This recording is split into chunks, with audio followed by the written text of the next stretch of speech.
Hello and welcome to EUphoria's MECHtember. This is the Girl by Moonlight game with an amazing table. We have an amazing story for you, and we're here as part of EUphoria, a community to spotlight diverse TTRPG creatives here locally in Europe and outside the US.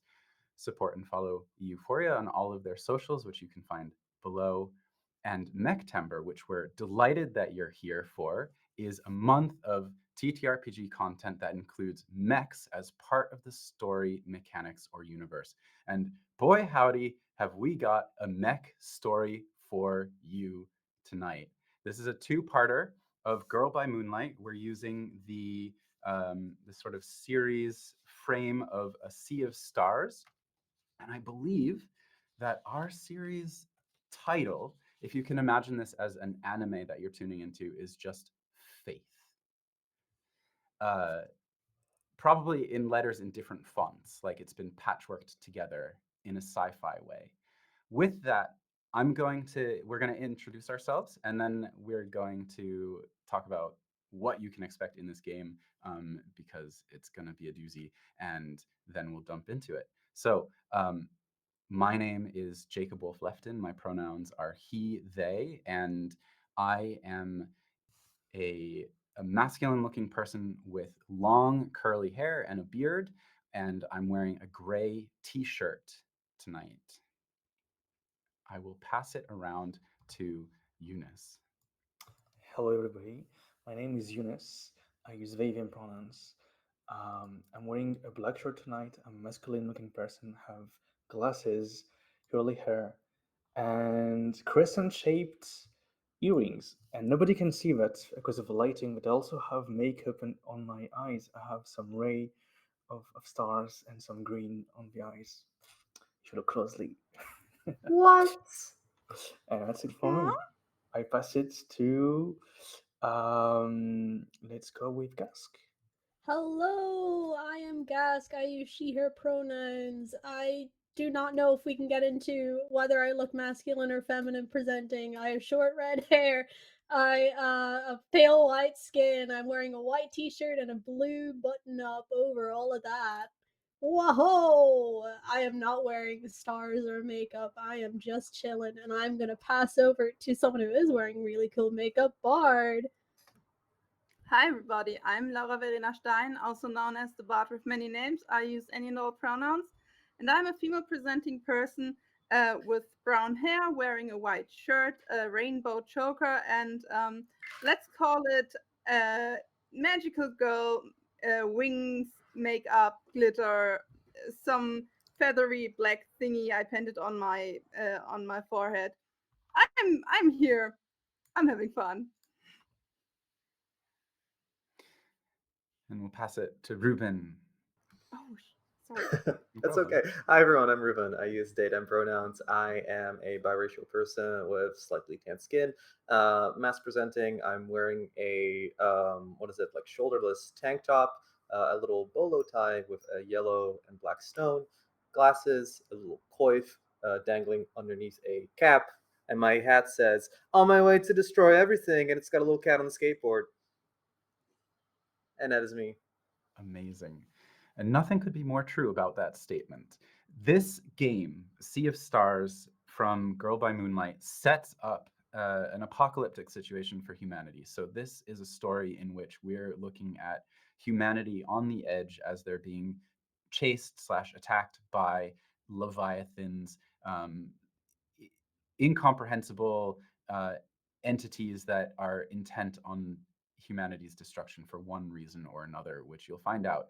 And with that, our content warning for this show is something like expect violence, robot versus robot, potentially robot versus human, human versus human. There may be death, there may be injury, there is war, there may be themes of PTSD, apocalypse, natural and urban destruction, horror in space. There are themes of loss, grief, and emotional wounds. There's also class and hierarchical struggle and emotional manipulation. That is hopefully relatively comprehensive. There's not going to be descriptions of gore, but people will get hurt. Um, I think that covers our content warning. So uh, if that sounds like something that you're on board with, great. We're going to get into it right now. Everybody ready, pilots? Yahoo! Everyone hold hands. Everyone hold hands. Although you're all alone in the cockpits of your mech with the crackling static of the radios between your mechs in your ear, hissing in the background. Ah, yes, sorry. One other content note. There is reference to real world religion in this game. Um, Multiple different religions. So uh, be prepared. Um, Thank you. Uh, yes, the static the static sits at the edge of your hearing, but it also sits at the edge of your consciousness. For out here in space, the psychic storm warps minds and bodies and is the first obstacle that humanity faced when trying to move to the stars. But humanity found a way around it. They dug up pieces of the earth itself and brought it with them as a shield, which pushes that psychic storm, this eternal scream, into just the fringe of static that everybody is sort of used to, especially out here in your mech, as in your cockpit you have small little pieces of plant matter or stone or dirt, and the heart of your engine that you pilot is uh, the heart of a planet that powers this thing, a long lost planet that was taken apart many eons ago by another alien civilization. It's in this mission, your away mission. You've left the last bastion behind. You've left the bulk of humanity. You're out here with your flagship, and they've launched you down to the surface of what can only be called a rock. Well, it's not really a rock. It's sort of the wreckage of a city, the remnants of an old alien city. It's tall spires, whatever majestic, sweeping architecture of an advanced people was here, lays in ruins. Skyscrapers and palaces, or whatever they were, cracked and broken and rubble, and only small remnants of the decoration and love and grandeur of their civilization lay at your feet as you move through this broken, ruined, left for millennia in this ancient city that you have come to know as Golgoria. You're deep in the city. Your target comes up on your heads up display. You're very close. You are recovering an old engine. You believe scientists, historians, archaeologists think that this might be one of the first engines and maybe it has answers. And then over the radio, the flagship signals some tremor within this ancient city. Little alerts spike up, readings jump off the charts. It seems like the city is beginning to wake up. And with that, we're in the fashion of Blades in the Dark and Forged in the Dark systems. We're jumping directly into the mission. I'm setting a countdown clock, and this countdown clock is 4 pieces, so it's a very short one. And this is this city, the body of this Leviathan, waking up under you as it feels the footsteps of planet life souls on it.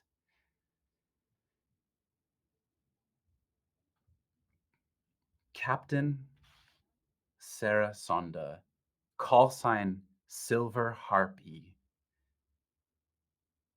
Can you tell us What's going through your mind? Describe your character as she sits locked into her cockpit, leading this mission to recover this mysterious engine.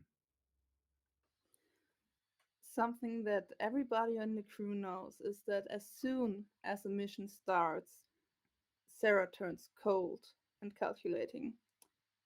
She, at least that's what she tries to show everybody. Internally, she's worrying and reading all their different readings on the display. Her eyes like scanning left, right, up, down. Every time a new information pops out, she's trying to piece it together to get everybody out here safe. But on the outside, you just hear a short static in your headset, and then I believe we should be able to start going down. Let's go in V formation. Can you describe to us how it feels to pilot your engine? Tell us what your engine looks like as you move toward this hole that seems to be burrowed or blown into the foundation of this city, this crater that you're looking at as you enter this. It's sort of like much of the devastation of the city is from years uh, of decay and destruction, but also you're also looking at an impact crater from something, and you believe that your target is at the bottom of this crater. What does your engine look like, and how does it feel to pilot this semi-sentient other life form? Um, Harpy is flying Charybdis. Um, it's greenish, grayish, and kind of looks like a shattered pyramid, but not that the pointy end is shattered, but the back. So you have a really sharp and pointy big front, and in the end, sometimes there are kind of like crystals just hanging on and keeping by, and it's a beast. It's not a kind soul, and each and every turn Harpy has, well, she doesn't have to fight, but she does fight to make it do whatever she wants, because she knows if she just blinks, if it just takes a second for her to lose control of this absolute unit. That's that's right. Its raw power sort of ripples and flickers between its crystals. As you enter this space, what is your approach? How um, do you want to just steam right in, or would you like to take it slow and carefully? We don't have time for slow and carefully. You I don't. believe Right, slow and careful. um, Love it. you gave us a clock, didn't you? I did give you a clock. Yes. A 4-1. That's a little clock. So A wee little clock. I don't believe that Harpy is going in with the big guns blazing, but Harpy is going in the fast and efficient way. Yeah. It's going in, taking the engine, going out. Right. So this sounds like we're gonna set up our first roll. Your goal is to figure out what is the shortest and safest route, most direct path down into the bottom of this crater to find this engine. There is a support ship that can come in and hook it up and drag it out once you've found it and probably possibly done a bit of work to get it out and hook it up. Um, and so this sounds like you're looking at either um, you're in a risky position. We know that. You can feel the ground sort of like rumble under you. And I think this would have probably um, a yeah. So you're in a risky position, and hang on one moment. Just looking at my notes here, and we want to do some. I would say this is probably like a flow or defy depending on how you're approaching this, as just like a direct physical, or if you're feeling like you're leading the group in the path of least resistance. Hmm. If we know where it is and this thing here is waking up, no use hesitating. I'm using Defy. Great. I've got a 6. A 6. This is uh, this is a great effect. You find the way down there. You get down to the bottom of this like crater, this impact crater, and then there's a hole burrowed in there, and it's like a burned out hallway or tunnel leading deep into the heart of this ancient city, under this ancient city, even. And you bring your entire group through the rubble, around dangerous, teetering buildings, and down into this position where you're standing there. It's now a tighter space that you're entering. And we're going to flash over into another cockpit. We're going to pick up the cockpit of Hibernate Prentice, call sign Achtung. Can you describe who are you? What is your uh, what is your engine, and what is it like to be piloting your engine? As I assume you probably, with all of your guns entering this small space, are picking up the rear just in case anything is coming back. Absolutely. So, Hibernate Prentice goes by Prentice, is a dark-skinned, tank top wearing, kind of like a bandana sweat rag with a cap on top, with I think like beer gold eyes almost, um, chain smoking in their in their cockpit because they are so stressed out. And I think the inside of the cockpit is kind of like got like an ashtray, but also like bits of succulents, trying to make it seem a little healthy, like it's a living room and you're trying to hide, all the bad stuff. You're like The praying that they suck up all the CO2 that you're emitting. Exactly. I'm just like exhaling directly into the plant, and it just like the plant coughs. Um, and you zoom out and you see that the engine that I'm piloting is called Arthropos, after one of the Greek fates. It is a reverse jointed, kind of like grasshopper leg mech, with, I want to say, two what seems like a Mobius strip of missile canisters, always like sort of like gravitating around its central torso, which is just like a stick, like a very thin stick up, and then widens into like a face where two like little pudgy arms extend from, um, with like big shoulders, with like the tripartite warning signs of like don't go there. This is like Achtung, like danger. Um, and I want to say that, Prentice gets on the channel and talks a little bit of shit at Harpy, going like, rushing in and not informing me. I mean, what did we talk about this? How am I going to cover you like that? And I want to scan the horizon for any kind of, like any bips or blips on the radar that I can, yeah, detect. So you're looking for, basically you're trying to set up uh, essentially um, perimeter guardianship of Yeah. this space. So uh, I would say again, you are still in a risky position.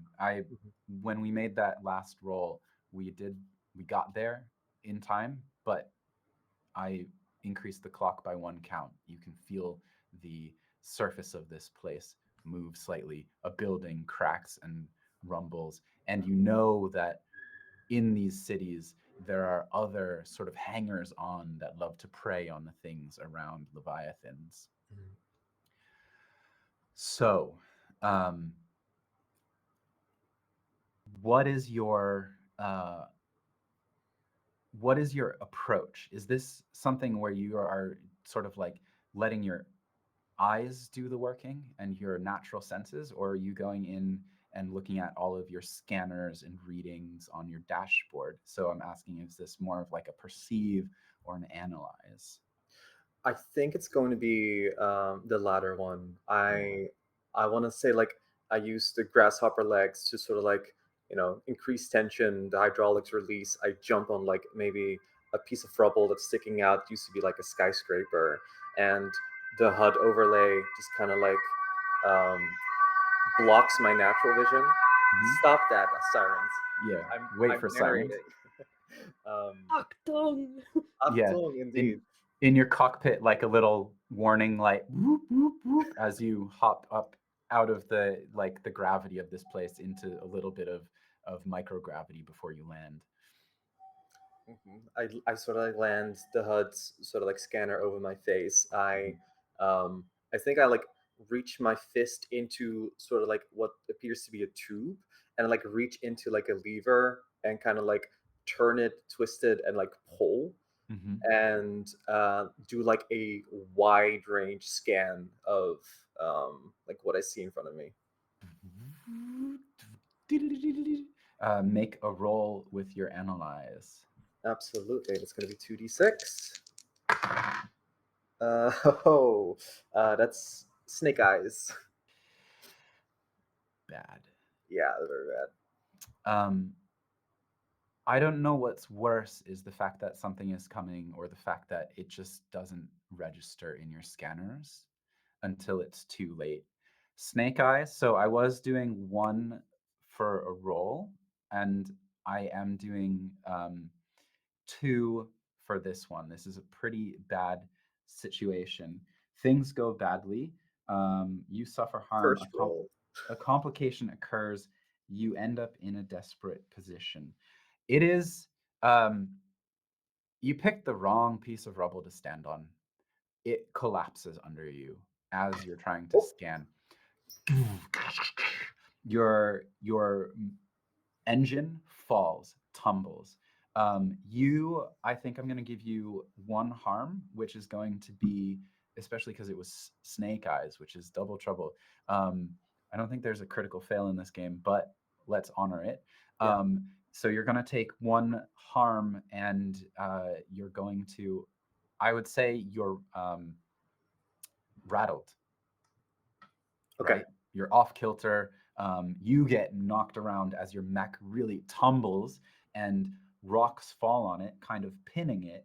Um, just as your heads up display sort of comes to life, you can see multiple dots incoming on the radar, um, much closer than you would have expected. Somehow you had missed them coming in here, you got surrounded, something like that. And you are up on the surface. You're the first point of contact that they're going to see, as this cloud of dust Mm-hmm. moves up. So your next roll will be in a desperate situation, and you've taken harm. And I'm filling the clock in 2 slices.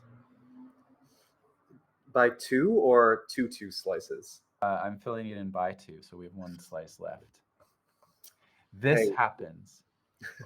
But bashing me over the radio, yeah? I'm choking on a cigarette. Fuck off.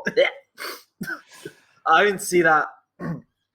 As this is happening, simultaneously, we jump to the cockpit of Amelia Winsome, experiment number 37, she, her, call sign Nexus.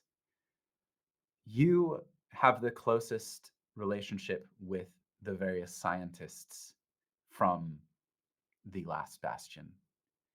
You know the signs of what you're looking for down this tunnel. So you have entered the tunnel.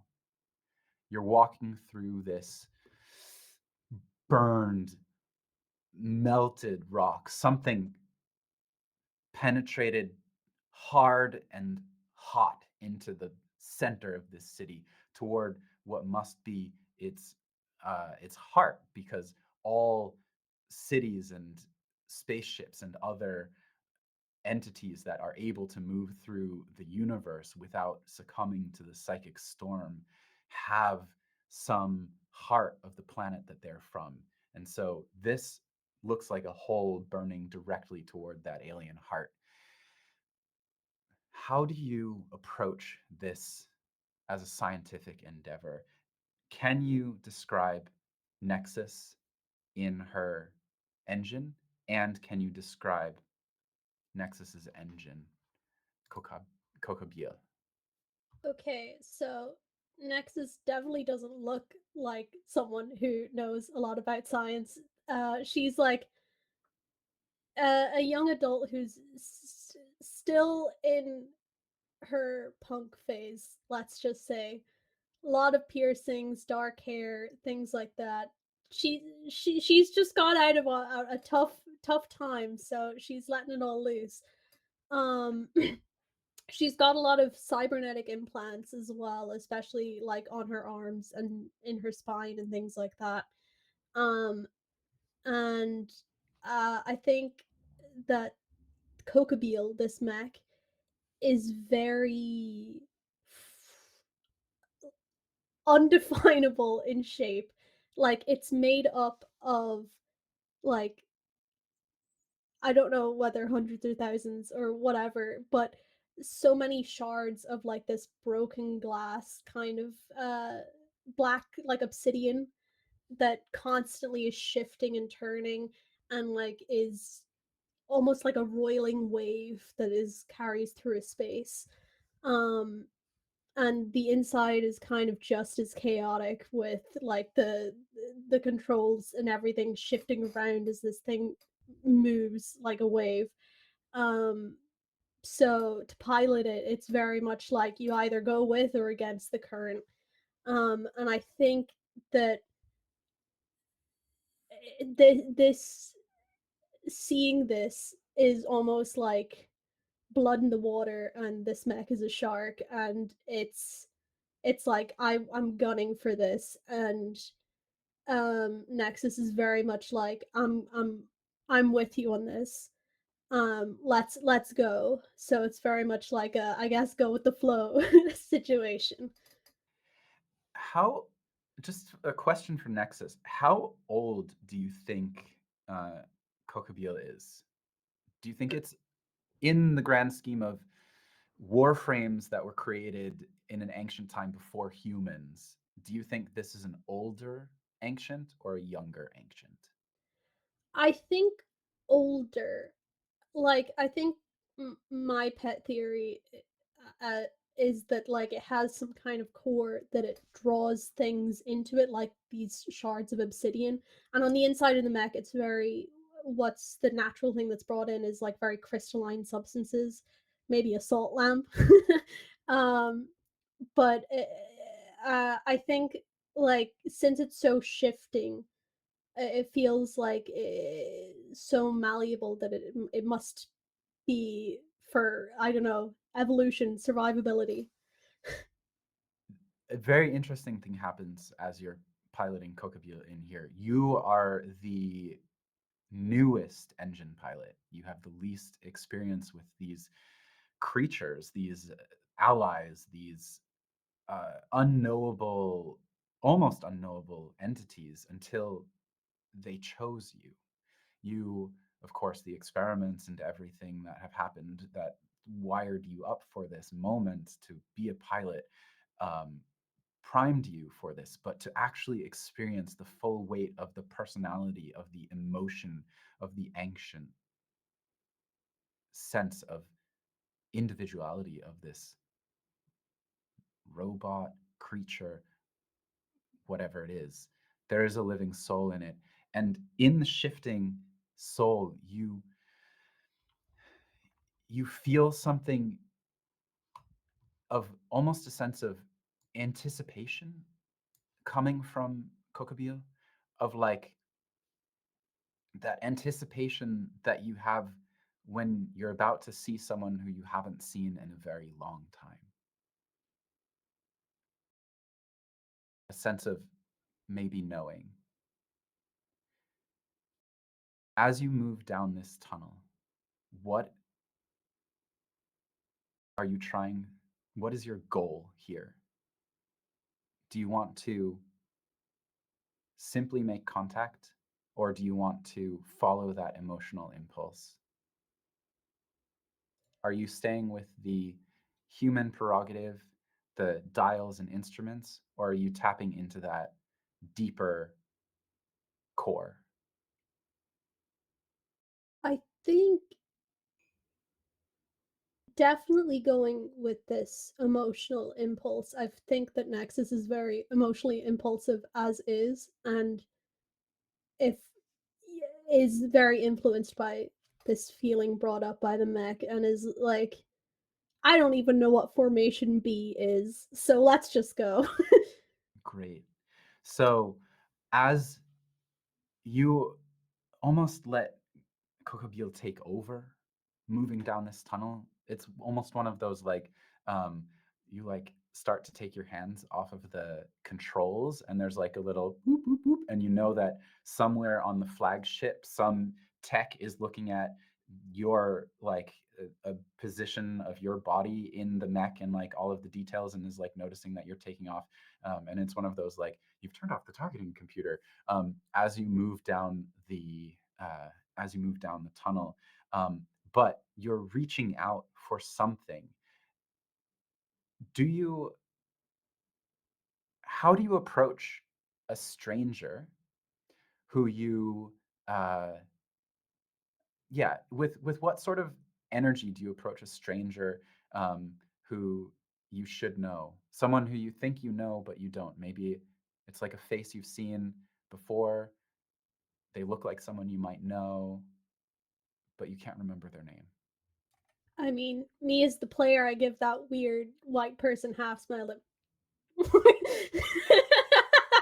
But I think Nexus is definitely like, I,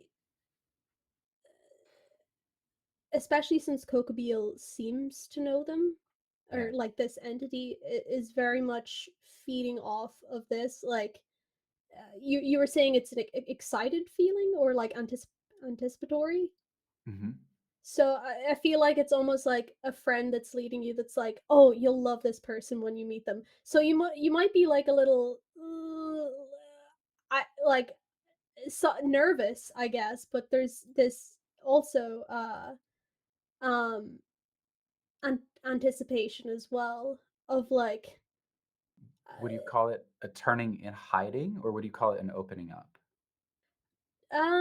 definitely an opening up, because I think Nexus doesn't has an interface with Kokobeel that much, but I think she has, to the extent where it's like there is a trust there, of like, there's a lot of things she hasn't been able to trust, like from scientists to interpersonal drama going on with the team, but the mech, the engine chose her, so she's like, okay, I'll choose you also.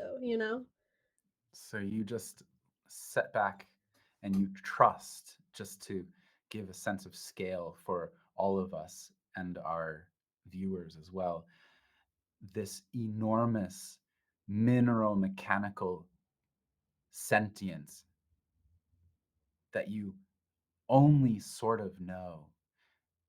You sit back in its ever shifting form and let it carry you down. This sounds like it is an either empathize or an express role as you approach this other mech. I'm gonna go with empathize, and that is just a big one for me. A big Turns out I put all my points in conceal, but I'm very open with my mech. That is a 4. a 4. A 4 is not bad. It's more than halfway. You're operating from a risky position still, and um, it's a bunch of ores, right? So we don't get everything that Achtung faced on this. We get some of it. You get there. You see buried in almost like uh, congealed rock, molten, um, like molten rock in the heart of this asteroid, this large city floating in nowhere in space. You see another engine. You don't know its name, but you feel a kinship. You feel like Kokobil fought beside this thing. But Kokobil is a bit too impulsive in this moment. Kokobil reaches out, puts a hand on the cracked, flowed, frozen prison of this other engine. And as it does, you watch that rock writhe and shift as the Leviathan that is this city stirs. A spear in its heart, an ancient engine flown in as a Hail Mary for some other mission to stop this enormous, living, necrotic, dead city that tore itself up from a planet to chase the starfarers who took pieces of its own planet with them, weakening its resistance to the psychic storm, woke up the cities on the planet as the cities on our earth have been woken up and chase us to this day. And this is an ancient and dead Leviathan, and it is waking up with that as we fill in the fourth block on our clock. Nexus turns Yeah. on the radio, and so immediately Nexus went like AWOL. But so first thing you hear over the radio from Nexus is just trailing off. No, but Youngblood, what was that? You went off, and now this happened. Um You went off. You are on the ground. What the fuck is happening? You hear almost like a twisting metal scream echoing through that edge of that psychic storm, threatening to pierce into your minds and spear your brains and psyches. And uh, you just see the rock writhe. Those of you who are in the tunnel, rock starts to tumble down, and we cut over to the final cockpit of the final engine. Thank you so much for your patience with us, Eunice. We cut over to the cockpit where Rose White call sign Riddle sits in Al Khadir. Did I get that right? Please Excellent. correct us if we're wrong. And this is the Verdant engine. Can you describe, first of all, I just have to say, sorry, you've been here before and you've seen this ancient, one of the first, maybe, Leviathans wake up before.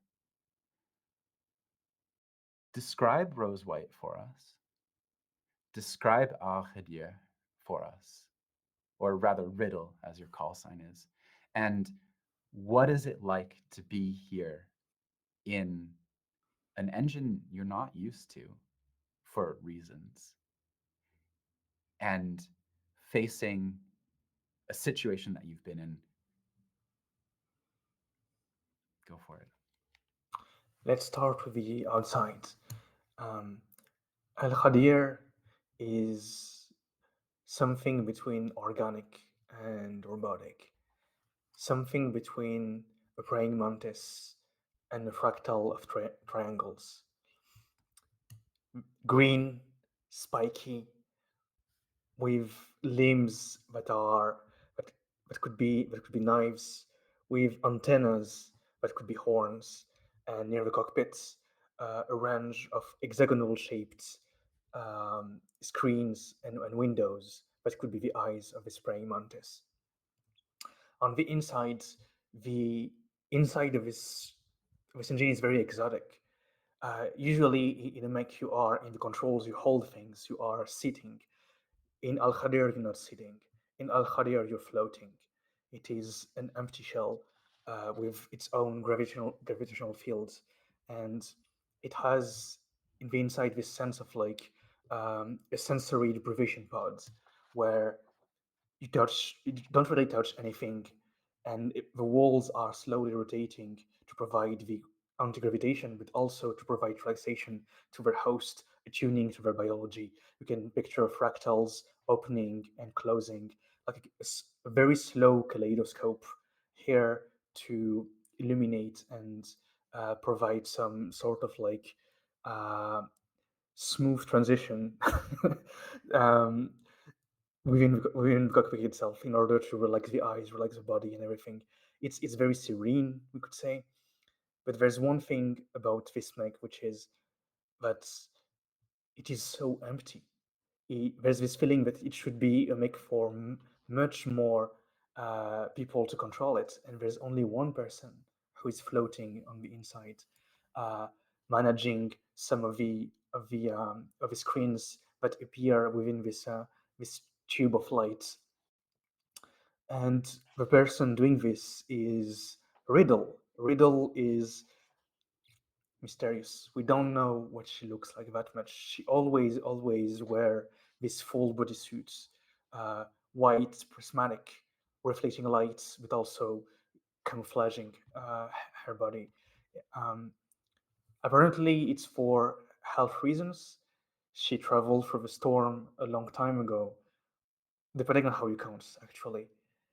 She traveled through time and space to be here. She's been here before. She knows what's gonna happen, and that's why she's been keeping an eye not on the objective, but on the way out. Great. In this moment, everything is proceeding as you know it. The trouble with the perimeter, the waking up of this long dormant Leviathan, terrifying. These things are larger than their cities. They're entire cities that have ripped up out of their planets and flown themselves into space, turning into twisted natural mechanical monstrosities that have chased down civilizations, starfarers, innumerable over the years. You know that the perimeter, there are drones and other hangers on closing in, scavengers to pick off whatever comes in, encroaching in the perimeter. You know that you have a drop ship that will take your package, that whatever what you can recover here, and exit with it. You know that the folks down in that hole, that would be Harp E and Nexus, you know they need a bit of time to get that mech out. What do you do this time that is different? This time is different. This time we have an excess with us. It wasn't the same last time. So Riddle will do an act of faith. We're going to trust. I believe. Tell me if I'm wrong, but I think that Nexus went to the mech and tried to connect to it. Yeah. All right, we're gonna trust that. We're gonna give Nexus the time she needs. So what Riddle's going to do is going to connect to intercom and share to everybody's screen a way out that she devised, but she kept track of the topography of the region on the way in, and she's trying to find like a way out, hopefully accounting for the waves of drones that could be appearing at any point. And that's the goal. The goal is like to make all, if possible, the maneuvers we're going to take in the next actions easier for everybody. We give time, preparation, planification. That's the key to success. We have the advantage of information. We have to use it. I'm gonna give you a tip here as the GM to my players who I want to succeed so bad, but this is such a bad situation for you. Um, when a Leviathan appears, the only reason that you, as engine pilots, are able to even stand a chance against this creature is because you and the engine can create a synergy that is more than the parts put together. You have an ability to transcend. Is that something that Riddle wants to do right now? Transcending. Yeah.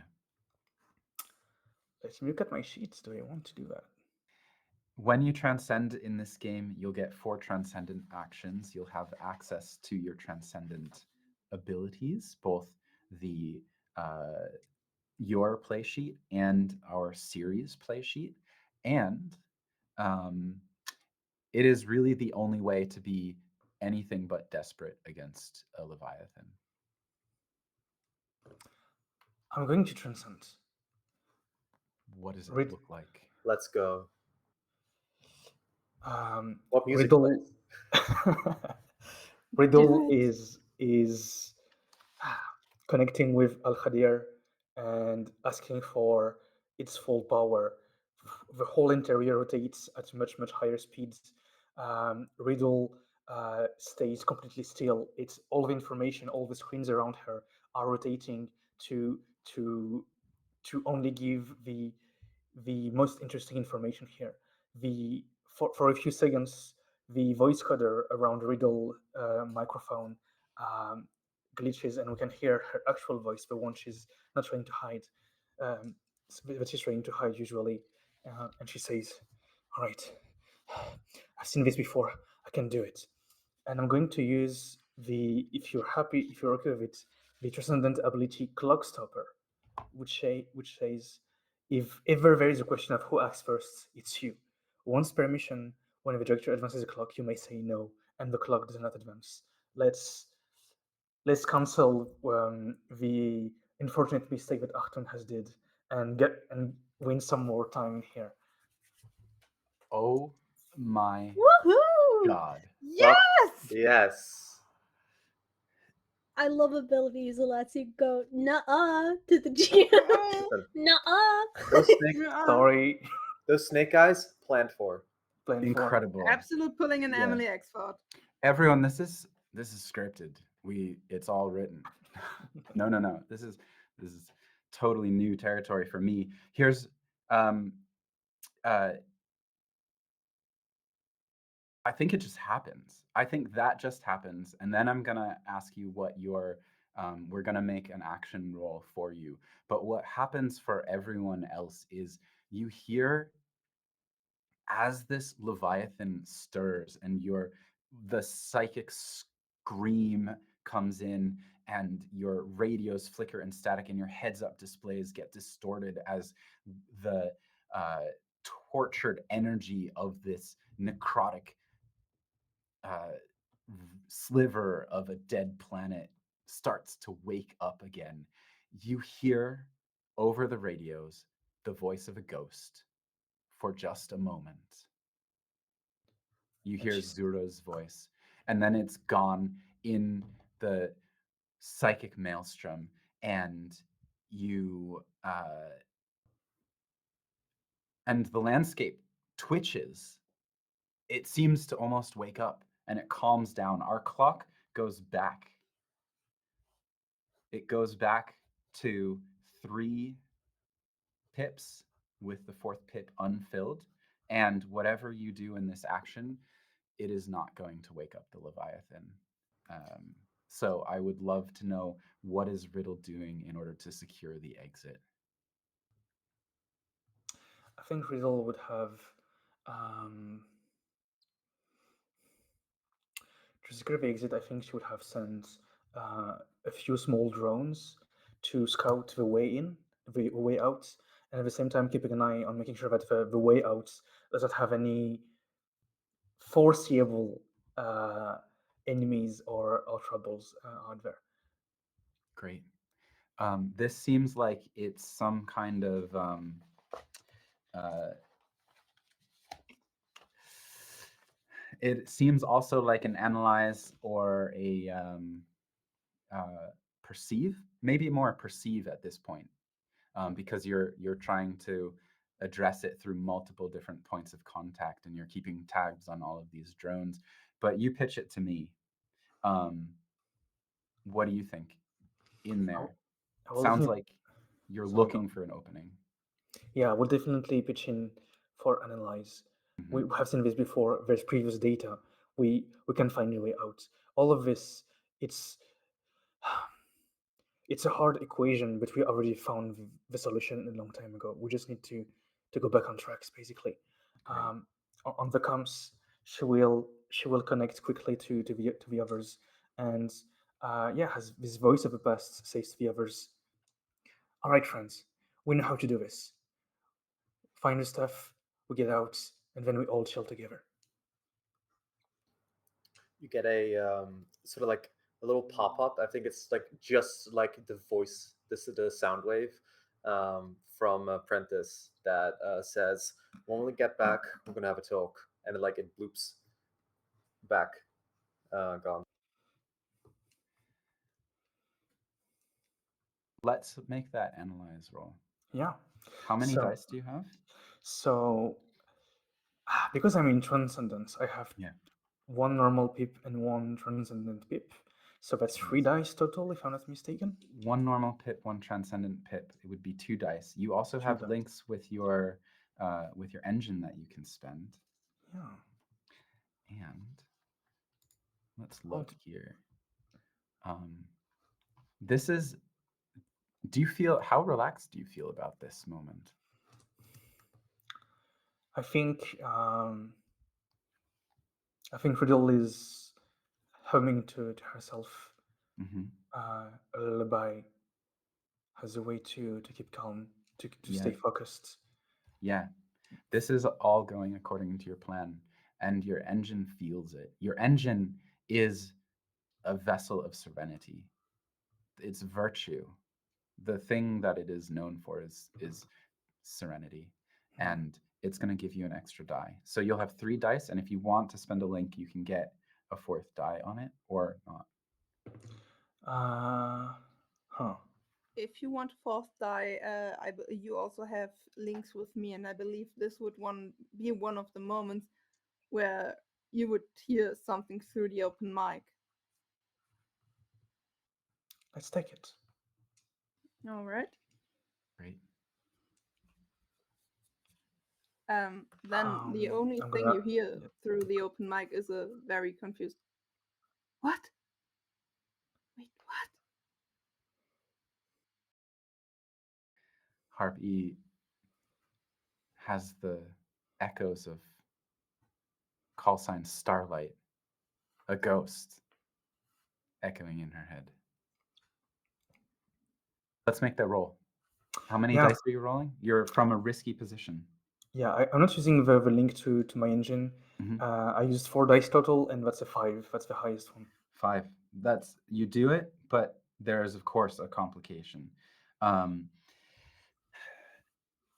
it's going to be a reduced effect, honestly, because despite everything that is going right, this is still a bad situation. You are at the edge of your ability to hold it, your transcendence, sort of holding back the tide of time, rolling it back, or just subtly adjusting that flow one sidestep, butterfly effect, whatever it is that you're able to do to connect a bead of sweat despite your serenity, despite this silence that you feel within this engine. A bead of sweat rolls down your forehead, and um, you are not able to create a uh, you're not able to create a controlled position for yourself. But what you are able to do, and I'm going to start another clock here, and this is the clock called Get Out, and it's got 8 pips, and you fill one of those pips by essentially having your drones start making contact with the encroaching zombies from this city? What are they from a Leviathan? I would love to hear from you, Riddle. What sort of pieces of a city do you encounter first with your drones? I think what you have to think about this is that the cities are buildings, but it is still haunted. It is still haunted by all the souls that have walked through it, all the flows of bodies, of goods, of everything.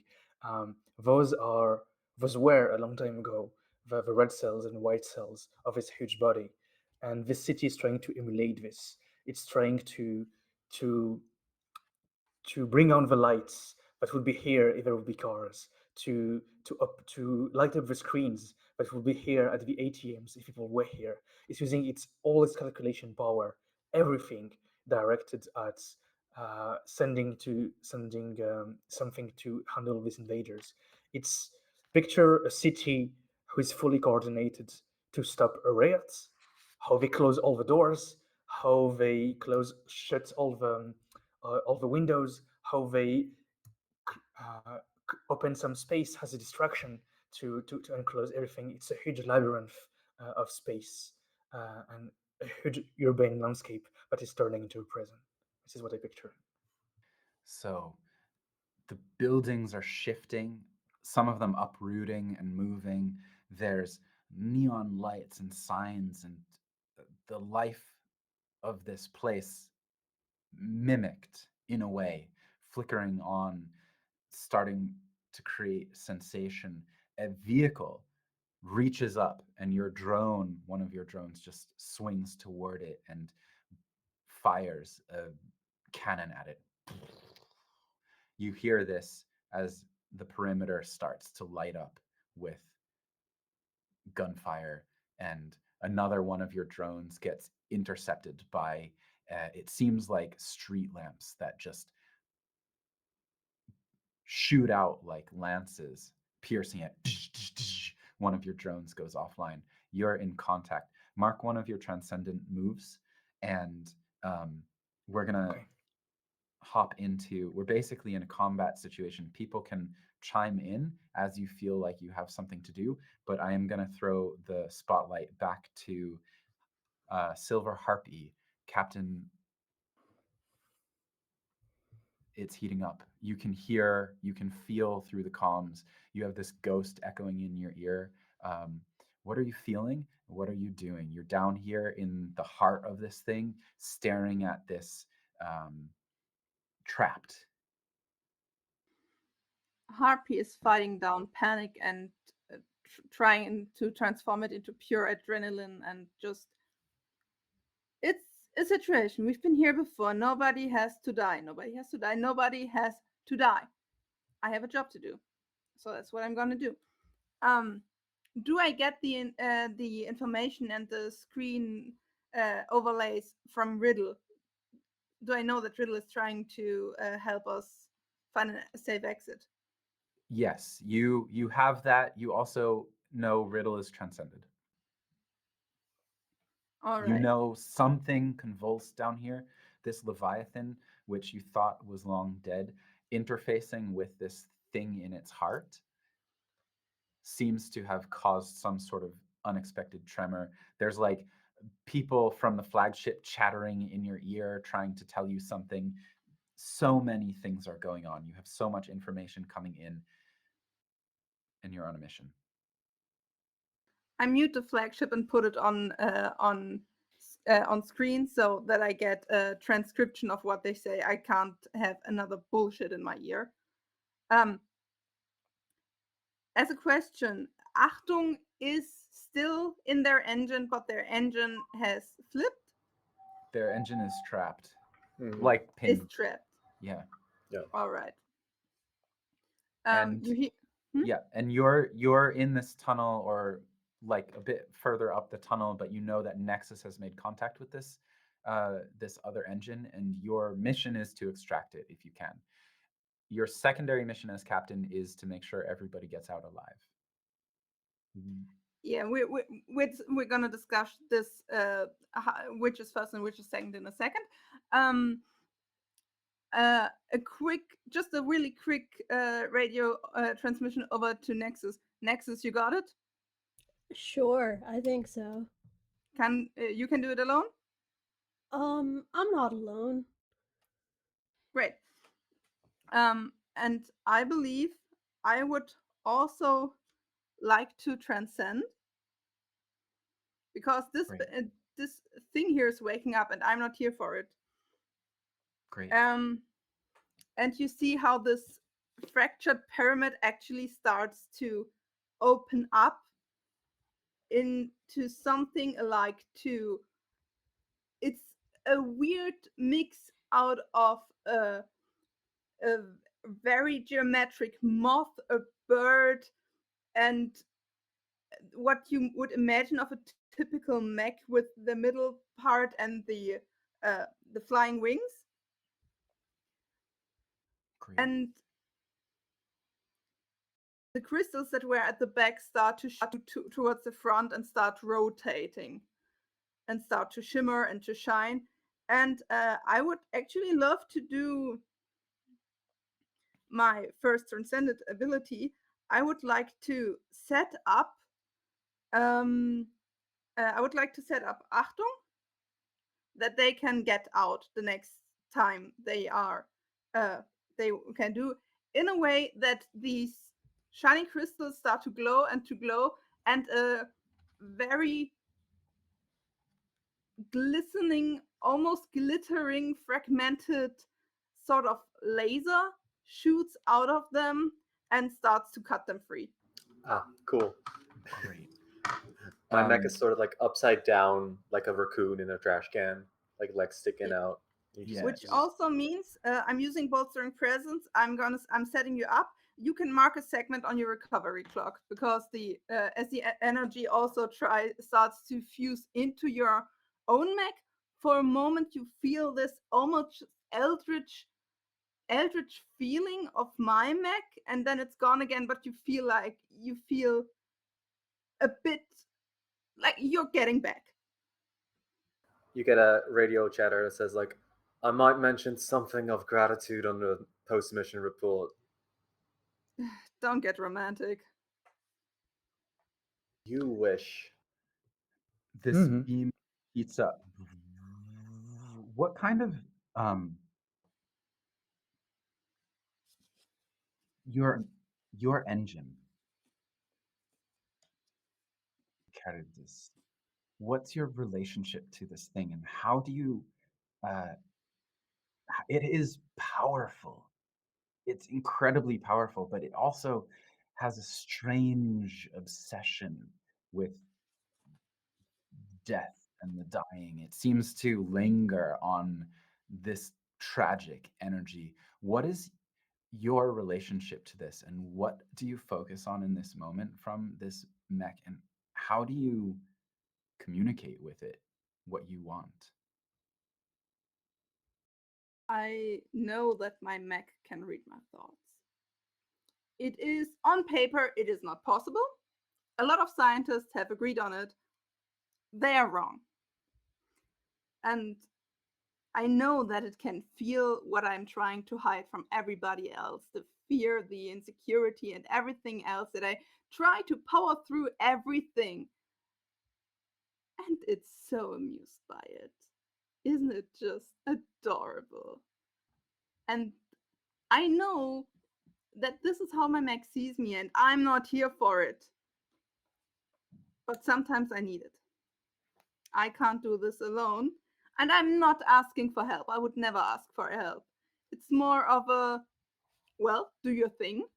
And through my head and through all of this eldritch shard of metallic crystal, there is this sense of morbid satisfaction, nearly of Schadenfreude, of, yeah, I know you need me. So let's have some fun. And I try not to get carried away by this. Let's have some fun. I'm gonna offer you a couple of things. First of all, a question. Are you trying to hide your feelings from it? I know there's no use. Are you opening up, or are you just there with it? I'm opening up because I know that's the price it takes. Great. It's going to be a confess roll. I'm terrible at confess. I That's don't have a dot in confess. Uh-oh. That's fine. You're vulnerable in this moment because you've just heard the ghost of your dead girlfriend come over the radio in the middle of the heart of a necrotic monster city that has been dormant for untold millennia, that is waking up. I'm going to offer you a poisoned promise. The poisoned promise is this mech, this engine, Charybdis, loves destruction. It loves the fight. It loves to lean into its power, but it loves to see the results of its power spread before it. So the poison promise is I will give you +1 die. You'll take 2 stress in order to do it, as it is going to allow this Leviathan to wake up for the thrill of the fight. Do I feel that that Charybdis is trying to offer me this? You feel that it's itching for almost a rematch in a way. You have that sensation that it's just hungry for rematch, revenge, something like that. And the other part of this poison promise is if we lean into this, I will increase your effect of whatever you do because you will please Charybdis.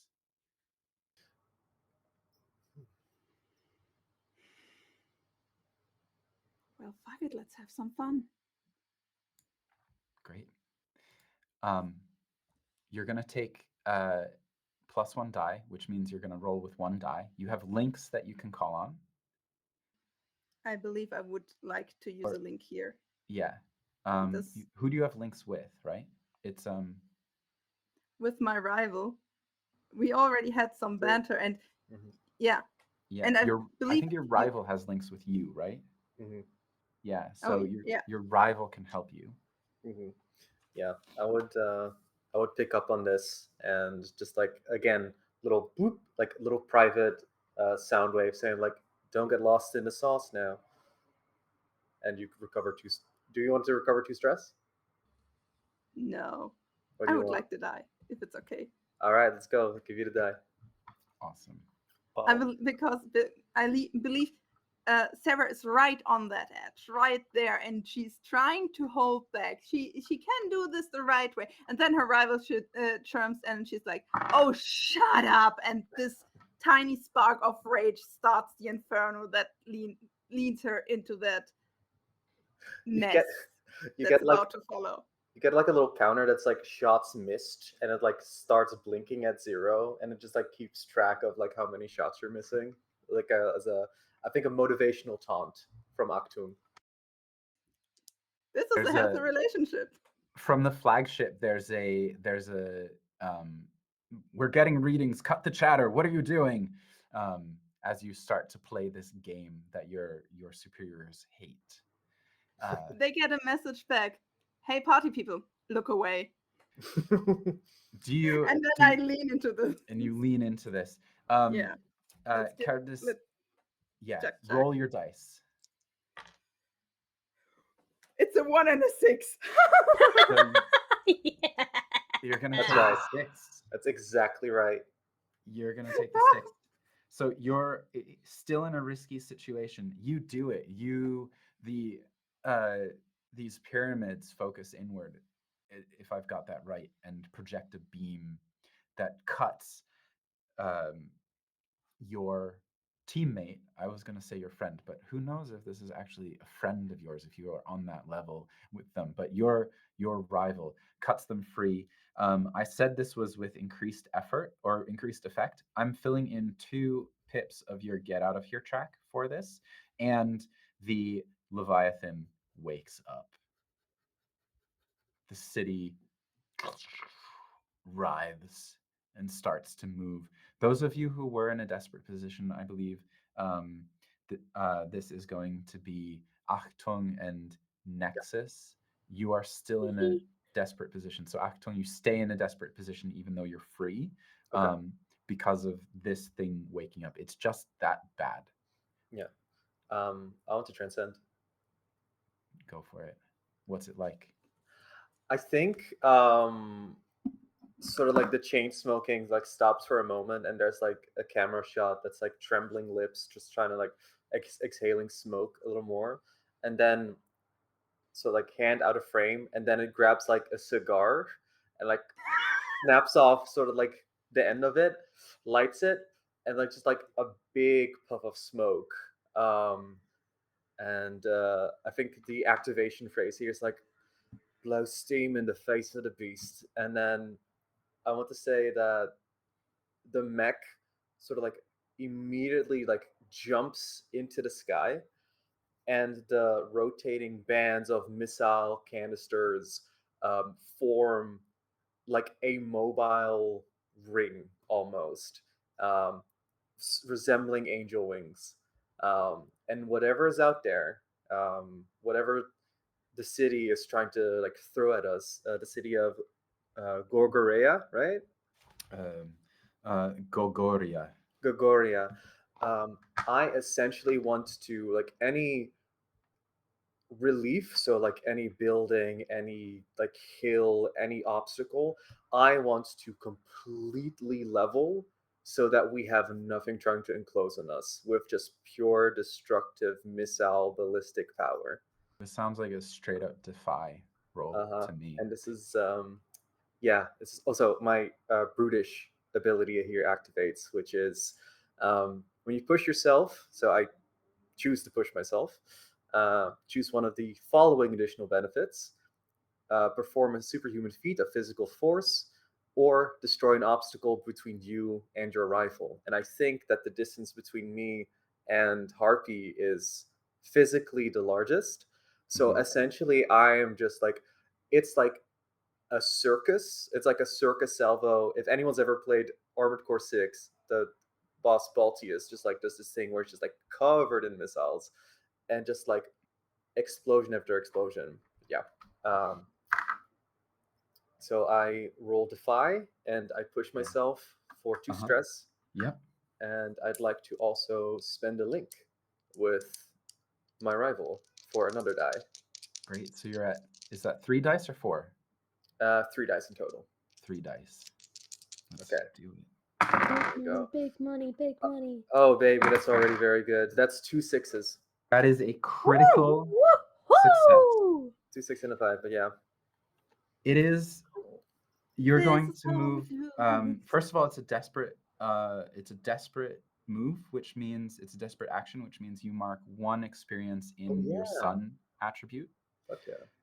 Second of all, you're going to move into a risky position because as you let loose with this onslaught of destruction, what you're built for, what you're made for, what you love, your um, your engine leaps into the air now that it's free, and the uh, it's it's a moment where you know that this Leviathan has woken up because it's almost as if reality contorts. The surface of the city rolls up and slams into itself, trying to crush you within it, and you bound out of the way. So if you can imagine, you're in space, nebula behind you, broken, ruined, apocalyptic city landscape curls unnaturally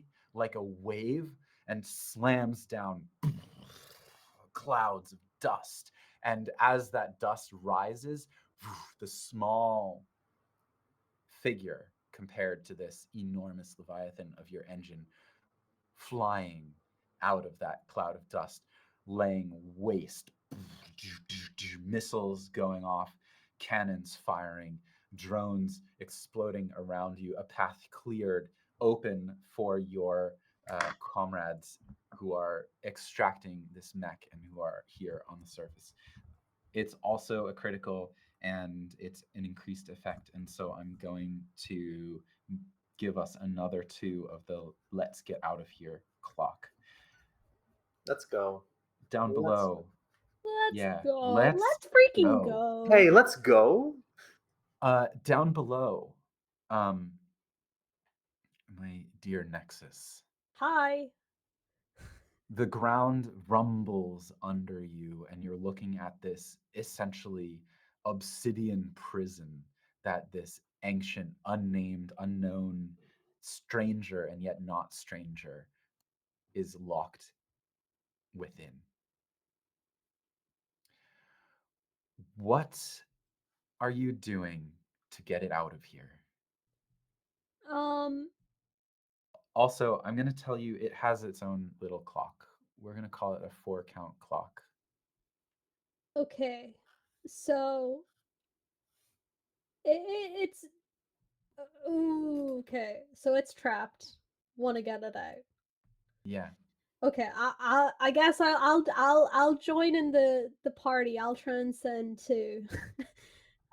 So what this looks like is that all the shards kind of, not all the shards, some of the shards coalesce into the cockpit, or against the cockpit, almost like a sphere of armor around it. It looks like a sea urchin almost, and the rest just spread around and like rotate around it like it's like a whirlpool, like a solar system. It's just all a torrent of these shards just uh yeah, just going wild around it. And I think what would be the move here to, I guess, would it be analyze or perceive? Oh, you're muted. Thank you so much. I had just to do a bit of typing for a moment.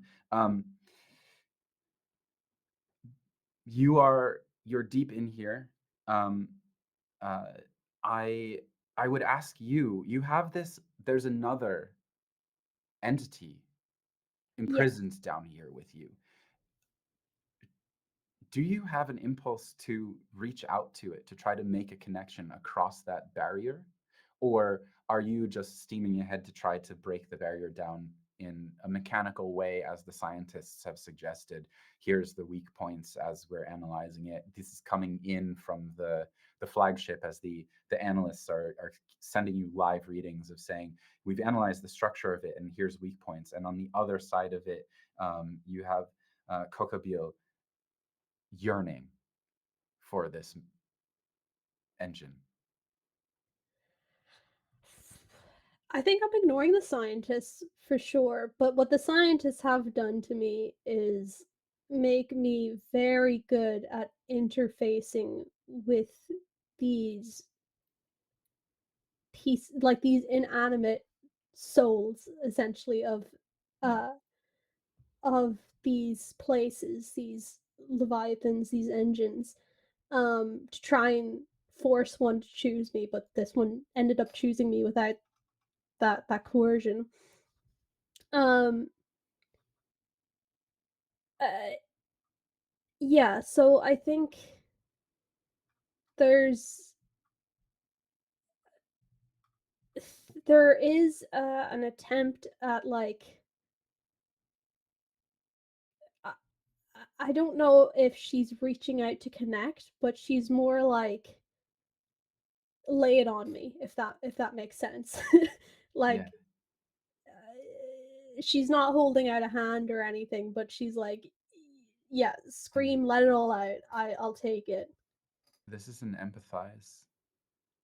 Okay. Can I push myself? Yes. That You is spend one 2 stress, stress. two stress. Yeah. Okay. My transcendent ability is that when I push myself, I can choose one of the following additional benefits. I can compel the environment to change itself to suit my needs. Mhm. So the added effect on top of this roll is that I'm gonna just try and crack this prison open from it. Let's go. That is it's a 6 and a 1. Well, 6. We got 6. Six. Oh, let's go. You do it. You just you're in a desperate position right now under here. You can feel the Leviathan trying to access this prison, which is a burnt hole within it, and it can't quite, it can't just close the hole, right? It's been wounded here, and it is trying to get in there. So, and you can feel it psychically pressing in on you.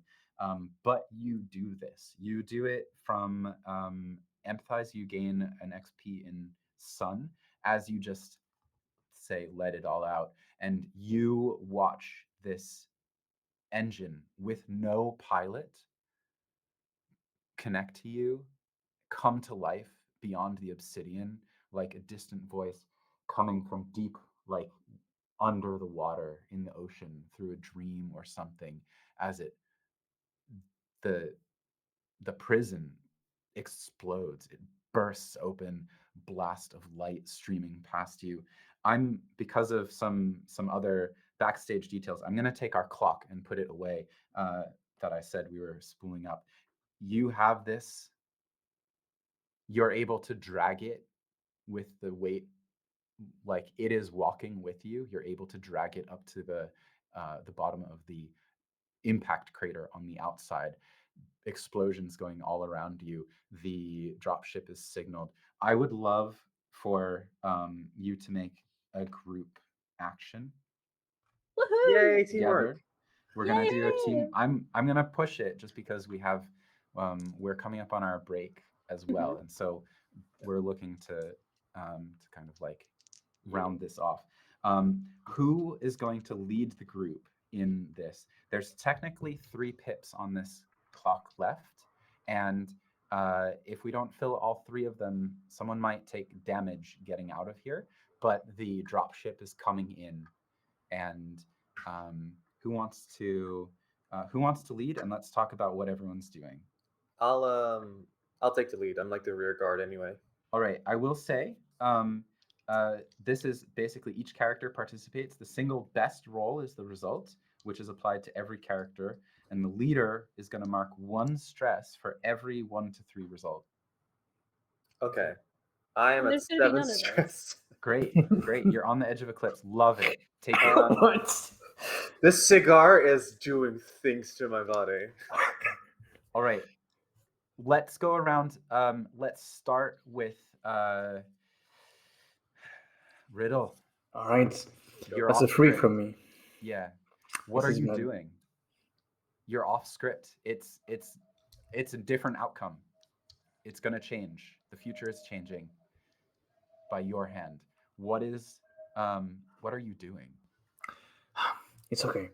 There's always room for error in here. We plan for the worst, but we do our best. That's what I always say. The drones I sent to scout the routes, they're going to come back, and they're going to hover around each one of us. The goal is for them to be on the lookout and to be able to, as soon as there's the sign of something going in our direction, going to attack us, they're going to counterattack immediately. So in effect, I would like, if possible, you tell me if it's okay. Yeah. The kind of actions I would like to do would be something akin to the teamwork setup, where I would love to give bonuses to my friends for the next actions we're going to do. Okay. So, if you have links, do you have links on anybody? I have links with my engine, and that's it. Okay, you can take a +1 die from your link with your engine. Yeah. You can I have links on you. Yeah. yeah, so you could give +1 to them. Let's go. Great. Okay. Spend those links because they go away at the end of the mission. Oh yeah. All right. Let's spend Yeah. that. So that's 2 dice for dice. working together, and then you're basically trying to coordinate everybody, right? Yeah. Absolutely. Okay. I'm gonna call this. Take it as analyze or flow. I'll take it with analyze. Yeah. And just for like the aesthetic reference, um, riddle is transcending, but it's like a restraining transcendence because all this time she knows that if you transcend in a way that's like recognizable by everybody, they will know who she is. So her full body suits is containing all the starlight that she usually emits, and her suits is attuned to what she's doing and is trying to hide which is transcendence as much as possible. And I'm going to roll with 3 dice, I believe. That's it, 3 dice. I think it's 4 because you're Oh, yeah. transcended. Yeah. 4 because I'm transcended. Uh-huh. And I have the pips that also come with analyze, I believe. Yeah. Yeah. So Sick. such bad rolls. That's a 3 A maximum. 3. We'll take it. You're doing this. That stress. You're focusing so intently on your heads up display and giving everyone else instructions. You don't notice one of the rolling streets of the Leviathan slams into you. You're gonna take harm. It's gonna give 1 stress over to Achtung. So for the group like challenge, but you're going to take 1 level of harm, and you're going to get bruised as you're you're floating in your engine cockpit. It gets slammed so hard that you slam into the wall within the cockpit, and you're like knocked out of that suspended state. Let's go around to Silver Harpy. Captain Silver Harpy, what are you doing? When I see this, quick question. Yeah. I want to do some bullshittery because I have how dare you as a transcended action, Yeah. which means I if I strike back against somebody who's just hurt my friend, I get +1 effect. Can I use this here for the group check because one of my friends just got hurt? Yes. Great. Then I will absolutely. Achtung is covering the front. I'm covering the back. We will not have another starlight today. Great. So I would like to roll may, the 5. but in a different way. Don't say it. You had a ghost in the machine. I'm echoing ignoring your that image. right now because I don't. What is it with my dice today? A 3 and a 6. 3 and a 6. Woo! 6. Great. Phew. That's a great. That's at least a success, just a flat success for this group check, and no extra stress on Achtung. We're gonna go to Nexus. What are you doing? This dropship is coming down.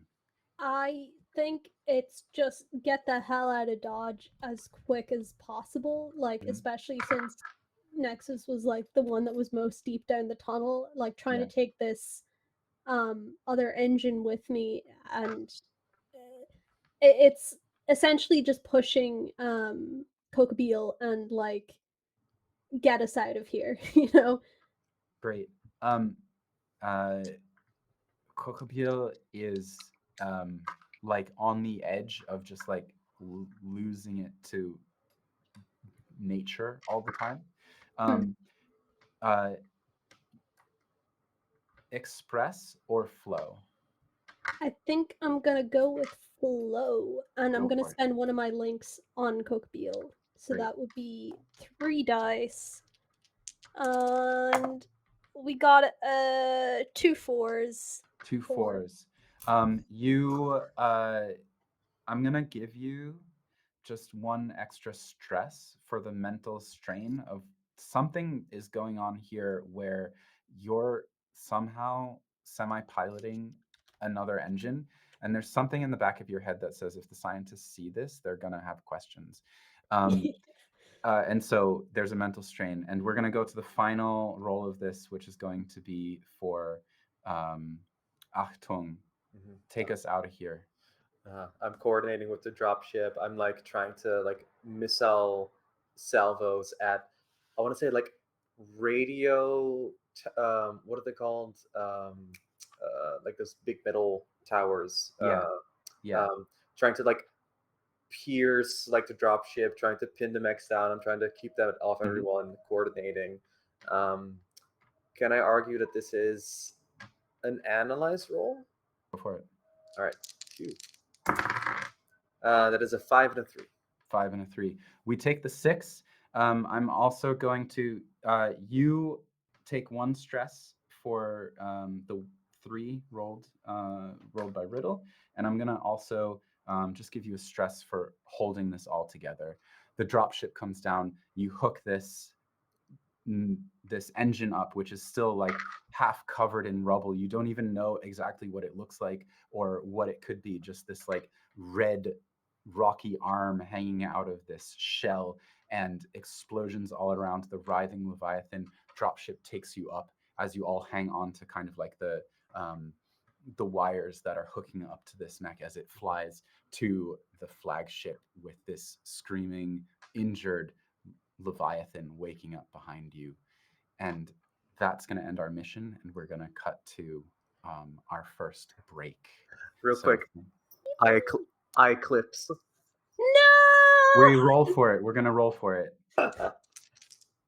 after the break. Mm-hmm. The stream is going to go offline, and then we'll come back for some technical things, but stick around. We'll be back in a couple of minutes. Same great time, same great place. Right here. Right here. Don't go anywhere. Don't do refresh that tab. Bye. And we're back. Thank you, everyone, for bearing with us with the break and the little stream interruption. Tell your friends to come get on that we're back. You know, if your friend went to get chips because they're like, it's commercial break or whatever, be like, yo, come back in. This really amazing story, one of a kind series is on. Welcome back to EUphoria's MECHtember month of mech TTRPG content, and we're playing a game that you can imagine it. It's an anime mecha series that is called Faith. It's running on the Girl by Moonlight system using the On a Sea of Stars play series. We are in a moment of transition as we dive back into this thing. The city, the ancient city left behind you of Golgoria, from a civilization before humans even walked the earth millennia ago, is waking up. This necrotic, dead city that is chasing humanity, one of many pieces of its soul, of the earth it's built on, torn apart so that starfarers could roam the galaxy, protected from the psychic storm in the void. It seeks these pieces of soul back. It hungers for what was taken from the Earth Mother. Humanity is on its last legs, the last bastion, a arcology of alien make found some 100 years ago when the Leviathans were chasing people.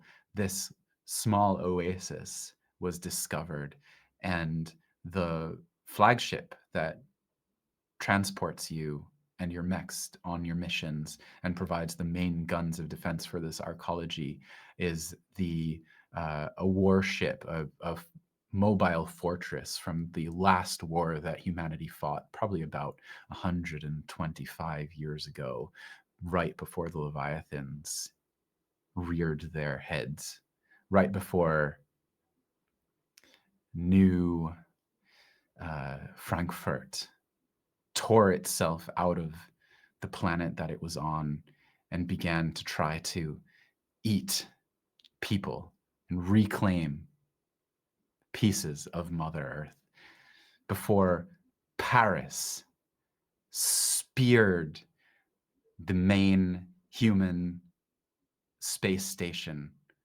shoving the Eiffel Tower deep into its nuclear core and detonating it before the discovery of the engines. These biomechanical warframes developed by ancient alien civilizations to fight these Leviathans, each of them with the heart of a long lost, long dead world embedded deep within them that provides them power and some semblance of a soul.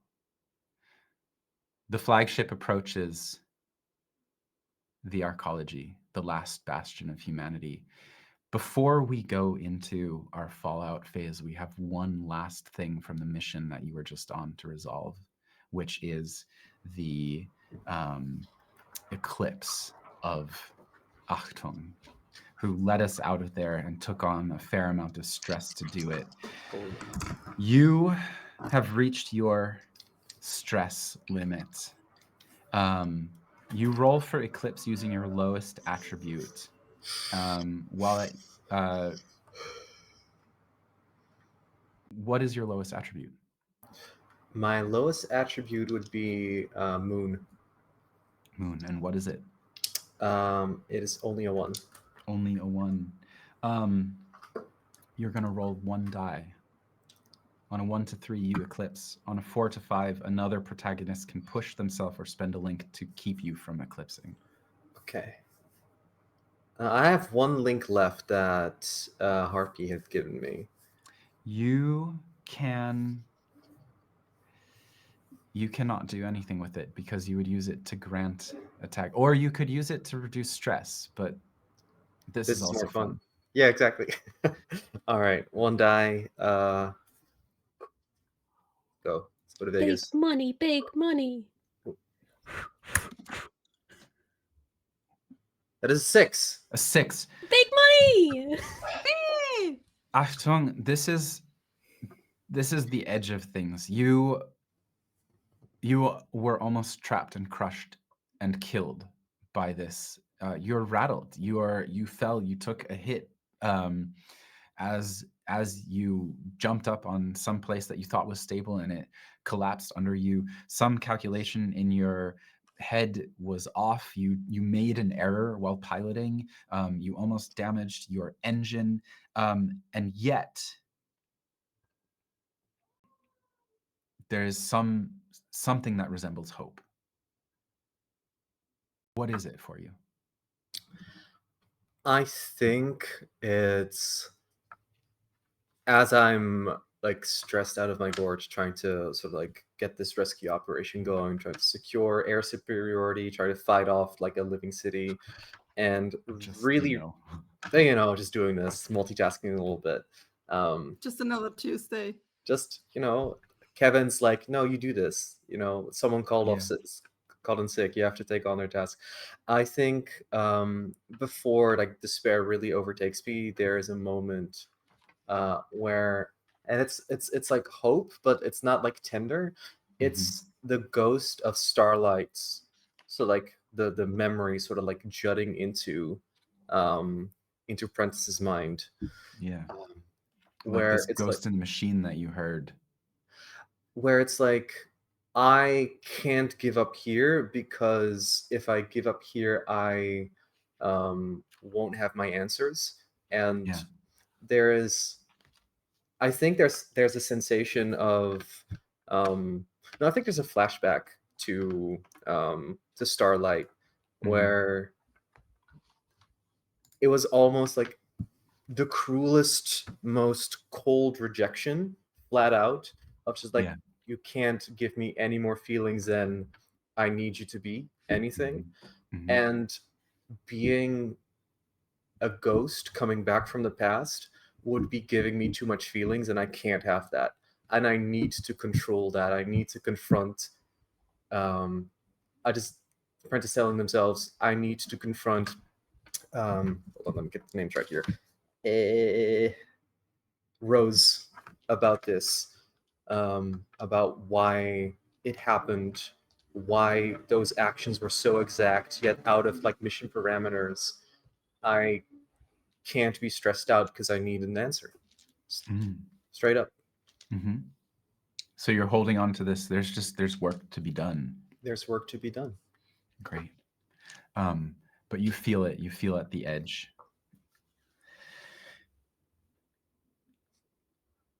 You made it out.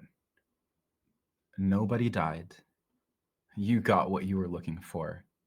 Unfortunately, it seems that you may have woken up a long dead Leviathan. One more necrotic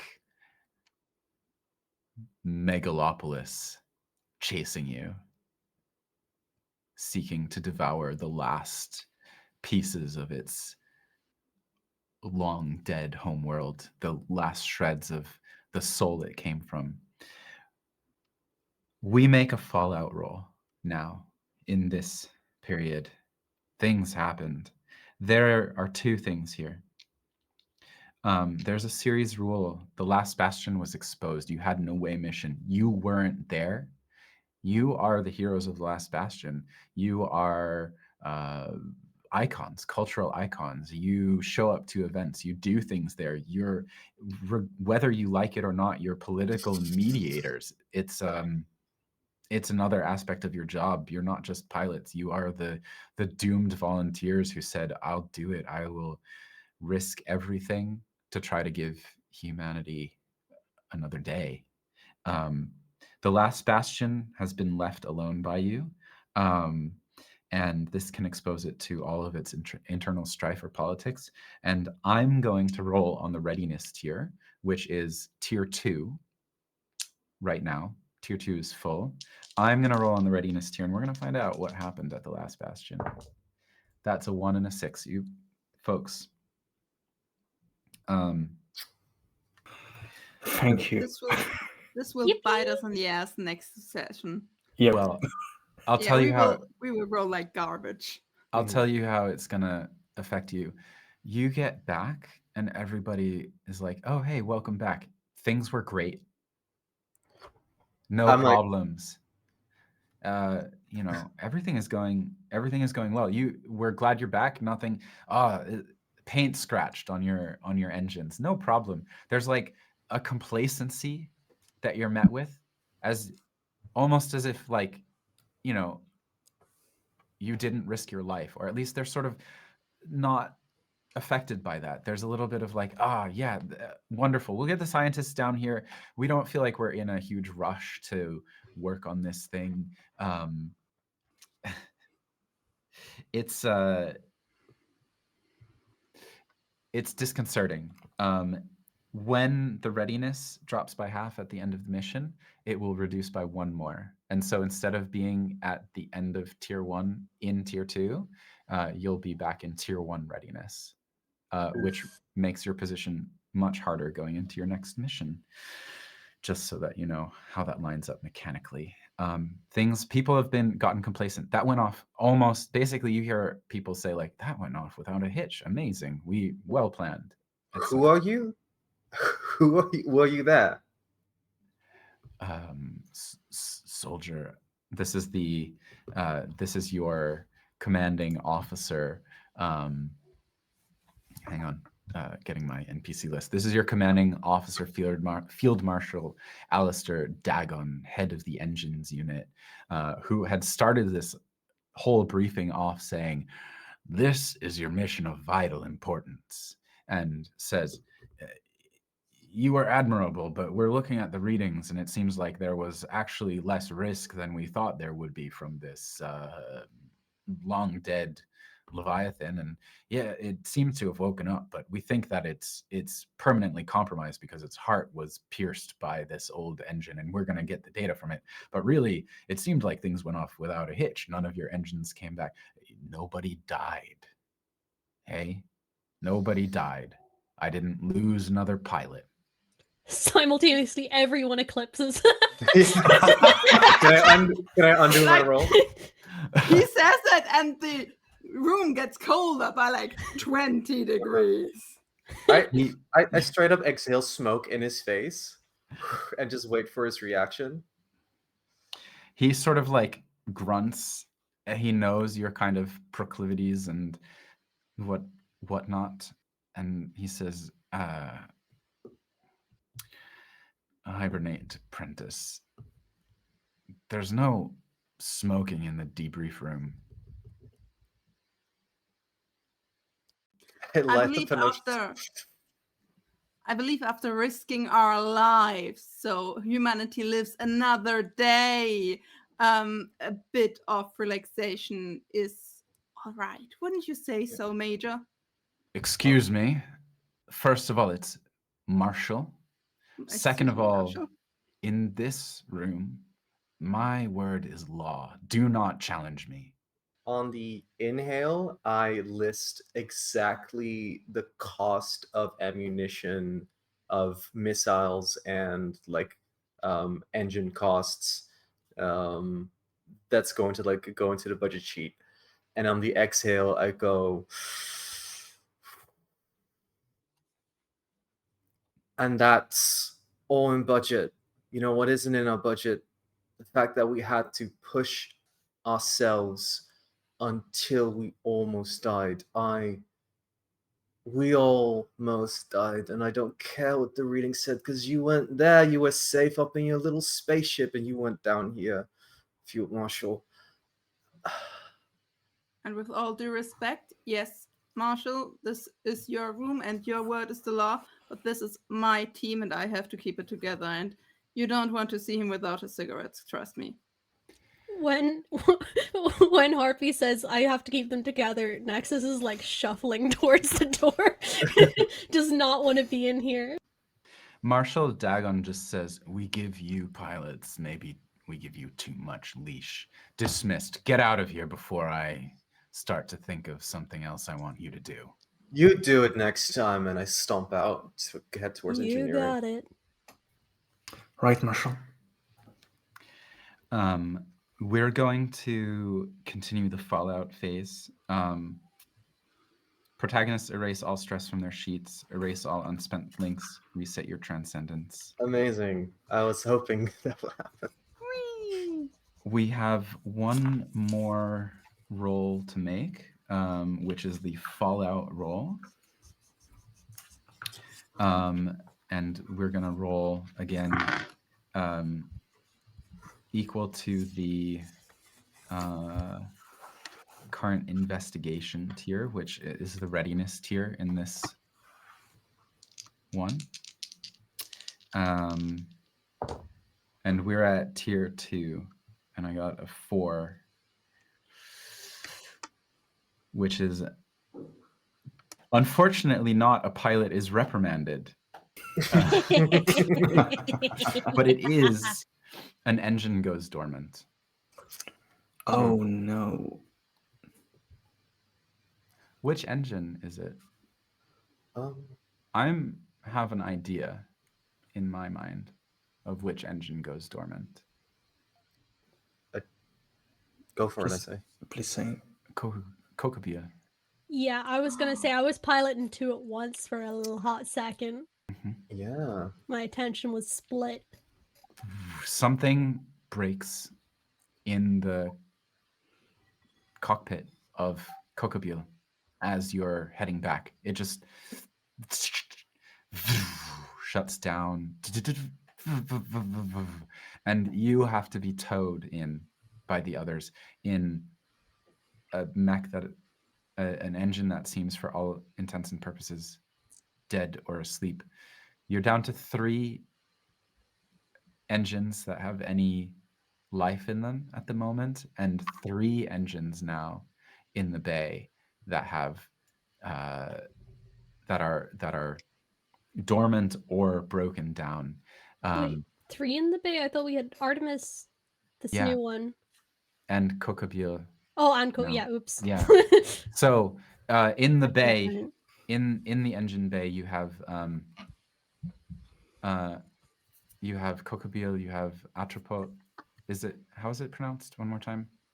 Atropos. Atropos.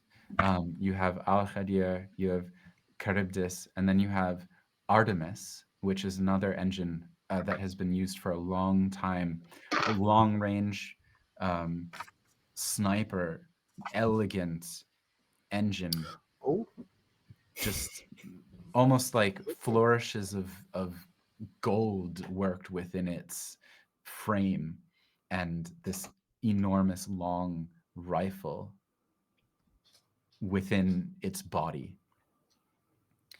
And it just one day went to sleep, basically, as if it was tired. Like for a mission, it was sluggish and seemed to almost just give up.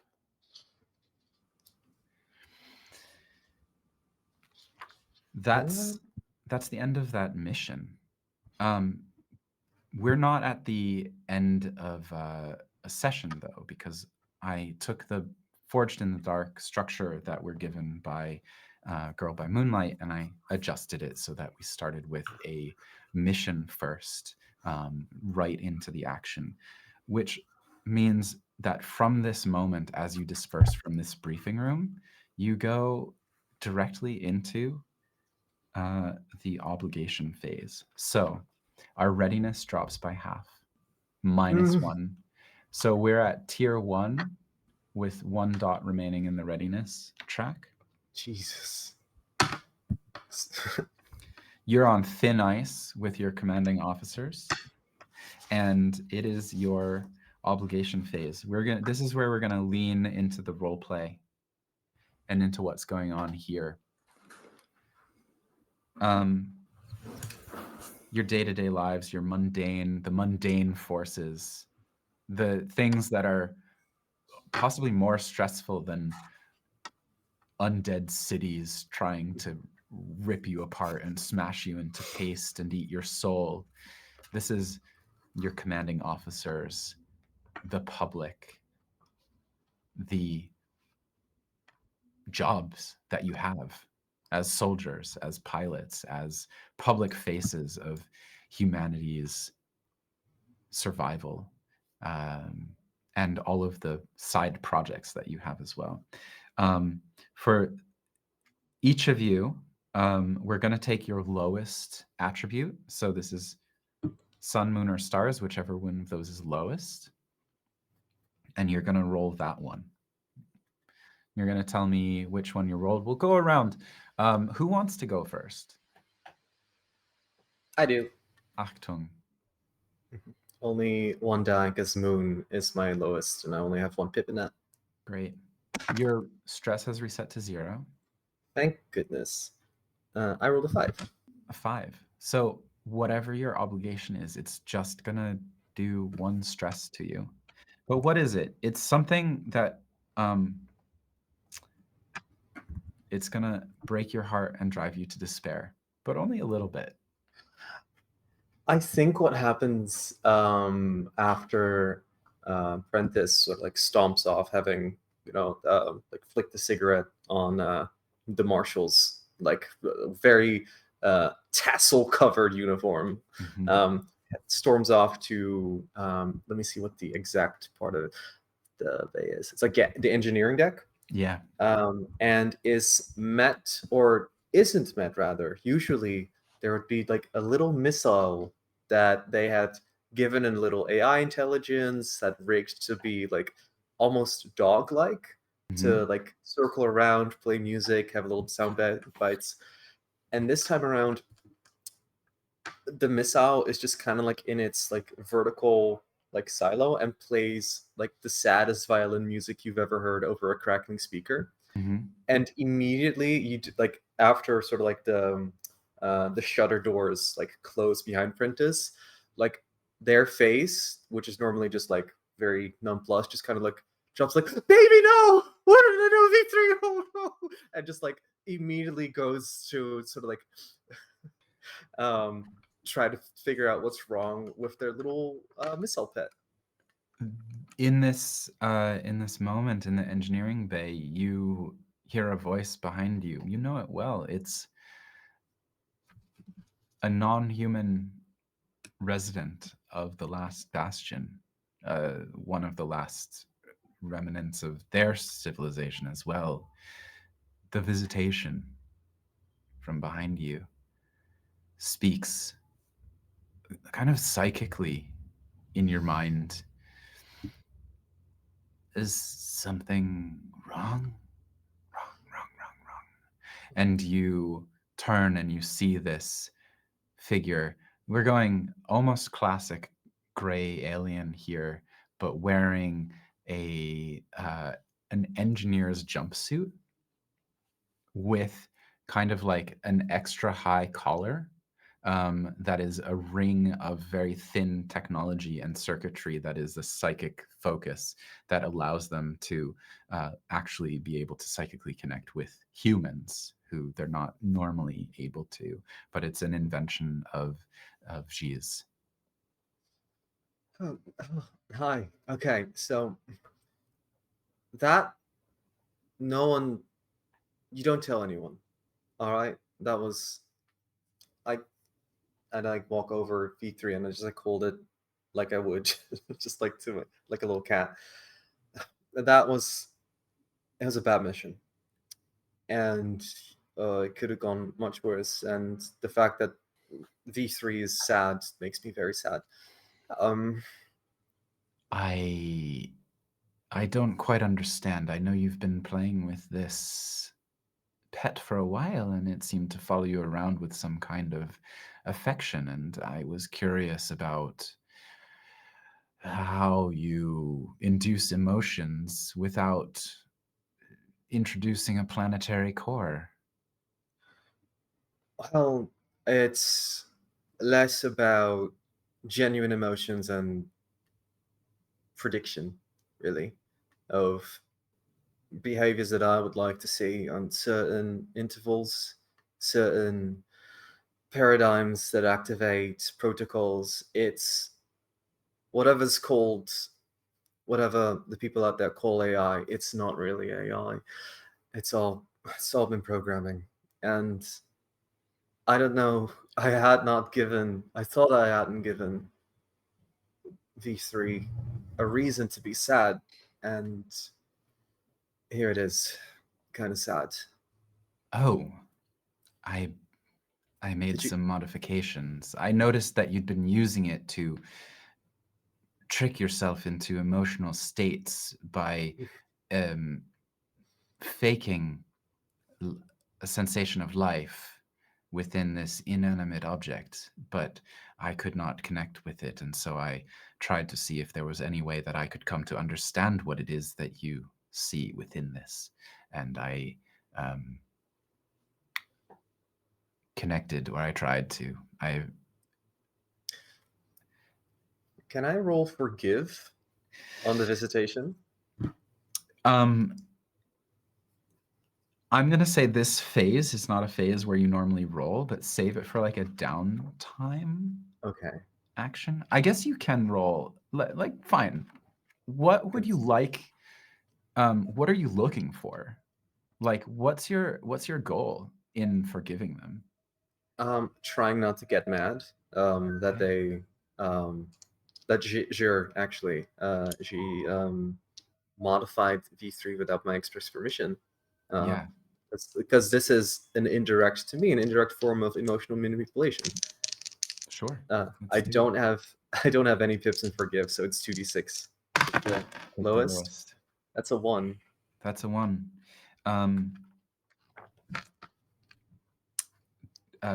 Deeply betrayed. I walk up. Oh, go on. Yeah. I mean, they are employed by the hierarchy. They're not your friend. Listen, I stomp up towards them and I have a finger ready to like put on their chest, and I think better of it. And I tell V3 to fly to another sector of the ship. Don't ever do that again. If you touch V3 for whatever reason, curiosity or command, you defy those orders.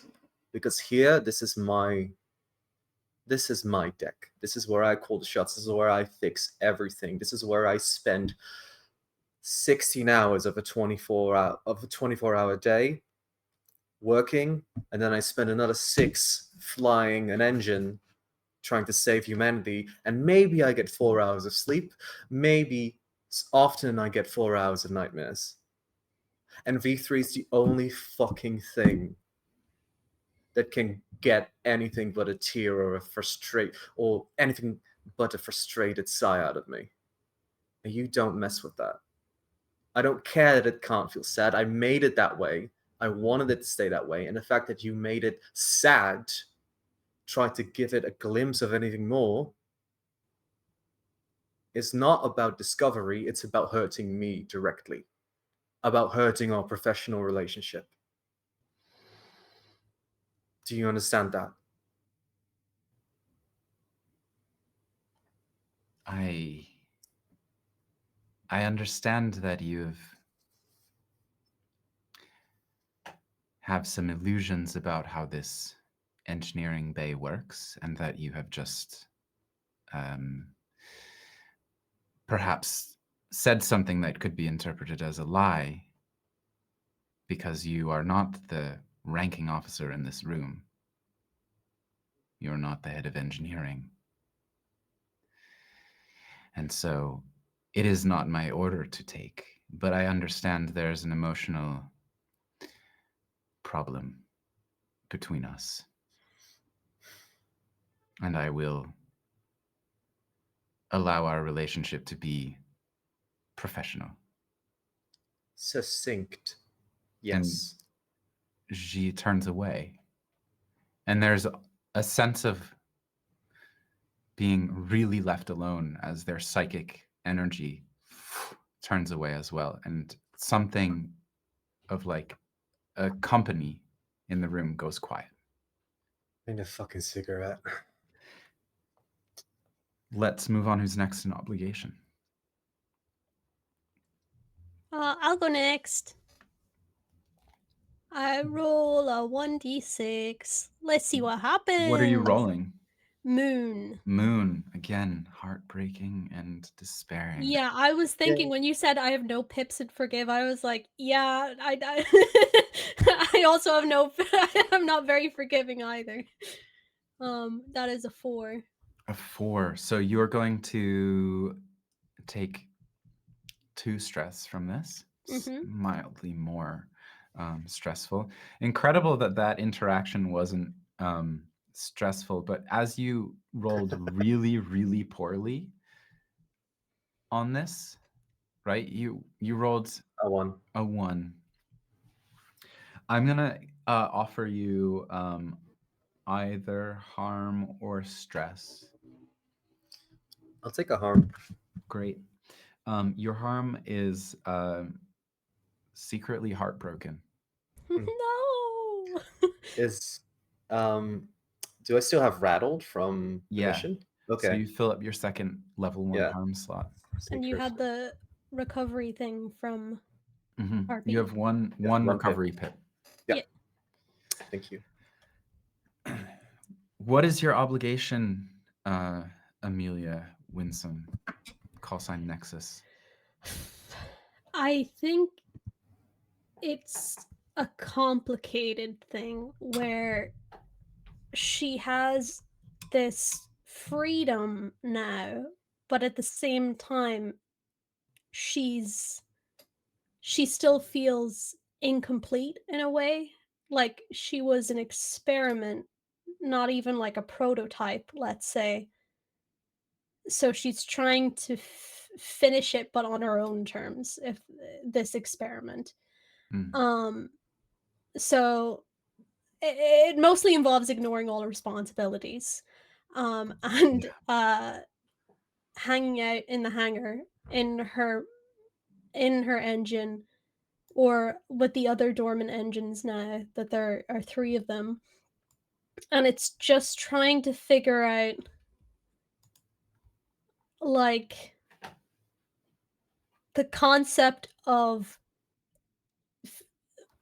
tying your consciousness to an inanimate consciousness, which just is what all the scientists have been trying to figure out, because it's just bizarre how these engines choose people.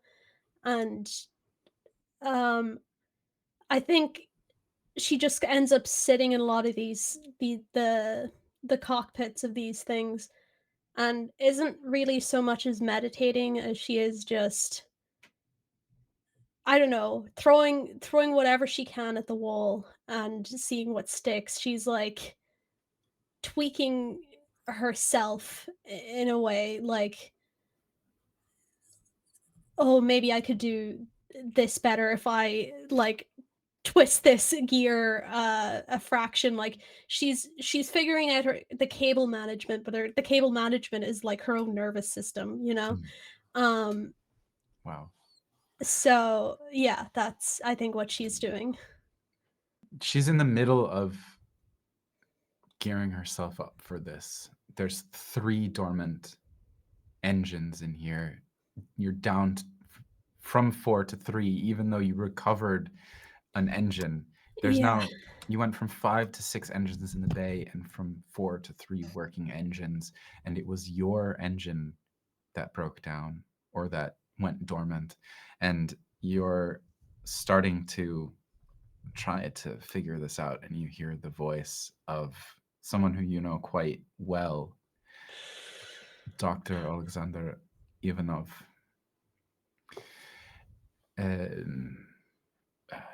Miss Winsome, That's oddly formal of you. do you care to explain what happened here? You have gone out on a mission and you have lost a engine. Is that What? an embarrassment for you? I would like some answers so that I know it is not an embarrassment for me.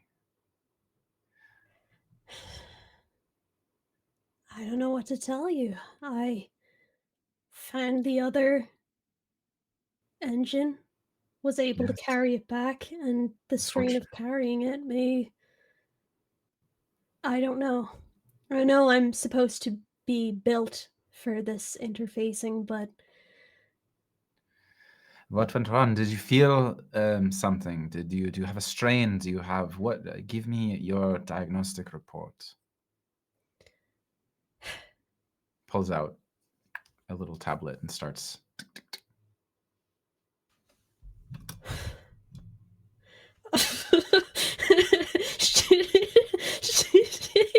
she's not gonna do it, but she doesn't know how to get out of the situation because it's not like she can hop in her working engine. um, I guess in um in universe question, what kind of power does he hold over me as a pilot now? What do you think? I think that he isn't part of the like military anymore. Like he conducts militaristic experiments, but he isn't my commanding officer, which is the field marshal. That's correct. Okay. You do sense like an element of like a desperation for control and connection in a way from him, of relevance. But also he might know something. He built your interface.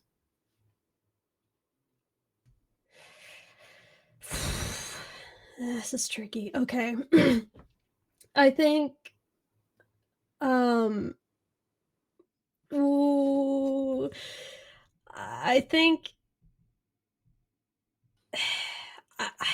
yeah, we have no dots in forgiveness. I think that Kill him. yeah, no, yeah, kill him. Shove him. Who needs contacts? Yeah, I think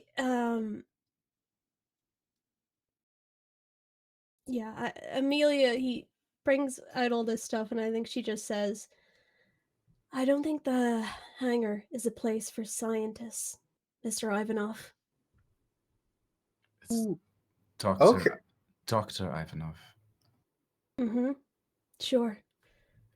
Well, then, if you're damaged, I will report to the field marshal that I recommend you be grounded until we figure out what's going on. And he walks away. Shit. Who's next? Long-term project, kill this man. Clock 3 on 4. Come on. All right, Sarah Sonde. So, my team is a grumpy mechanic, science experiment, and a person who never shows their face. Somebody has to play the official game, so that's what Sarah's gonna do. Sarah's gonna, even though she hates it, she's gonna meet up with Kevin. Kevin Brassstock. Name spelled with 3 S's. Brassstock, the team's PR manager. In his Ew. office, he has a secretary, a waiting room. He's got a sitting area, a little conference room. There's a place for a green screen, recording videos and whatever, all the things he does. Just tanned, bleach blonde, like sun bleached blonde hair. How does he do that here on an arcology like this? He's looks good, polo shirt, feet up on the desk. Somehow has discovered post-apocalyptic Botox. Yes. What's your, like, you know that, like, he'd been out in the sun a bit too much for his skin. It's a bit like ruddy red on the face and the neck, and like he's been on the golf course a bit too much. That kind of look. Yeah. On a spaceship. What's your attribute? I would like to go with flow or express because I offer him. It's okay. Sun, moon, or stars. Which one is? Oh, yours? right. Yeah. This one. Yeah, moon. Absolutely. Great. Again, we're all emotionally stunted. Yeah, heartbreaking. That's a 4. A 4. You're going to take 2 stress in this interaction. It's not the worst day you've ever had in this office. No. Most of it because I still see this. Sarah. Kevin. Excellent job. We're reviewing the footage from the cockpits, and it's so usable. You succeeded in the mission. The thing with this mech being towed home, the engine, we can, cut this. We don't have to tell the public. People, like, we don't want to panic, right? But no problem. No. Everything went according to plan. Great job, I have to say. Does the team want to come and do a meet and greet? Sign some autographs? I'm not sure if the team is available. You know how it is with being on the job, but that's what I'm here for. How about a meet and greet with the captain? I do a bunch of your wonderful, cool little videos. Yeah. We just push the pilots a little bit into the public eye, because when I came back, the people here, like Kevin, we awoken the biggest fucking Leviathan I've seen my whole fucking career. Whoa, like this I don't want to know that shit. Yeah, but the people need to know, because the people here are chill as fuck. No, they don't need to know. What are you talking about? The people think you came back having woken up the biggest Leviathan. They're going to be out for your heads. It's the Leviathans scare people. Yeah, that's the thing. Maybe, just maybe, the people should be a tiny, little bit, not scared, but ready for adventure, going to the stars. Sarah, we leave that to you, to the soldiers. People don't want, people want to live. People want hope. Your job is to bring people hope. That's it. Mm-hmm. I mean, you're defending us and you bring us hope. And that's what that's the story. That's what we're going to focus on. Can you imagine what it would be like if, God, my grandmother learned that there was another Leviathan, that it was a more ancient Leviathan than we'd ever seen before, and it woke back up because we brought something that was in it back home? She would be out for blood. She would want to overthrow the government. We don't want that. Nothing like that. We're trying to keep the All peace. Right. So I'll keep itsy bitsy quiet. Yeah. I'm here so you don't pester the rest because they are absolutely. Some of them don't have a face for camera. We call it problem children. I neither want to call my pilots problems nor children, but I get your idea. So it's time for the pilots. Eat your vegetables. Okay, I guess we can do that.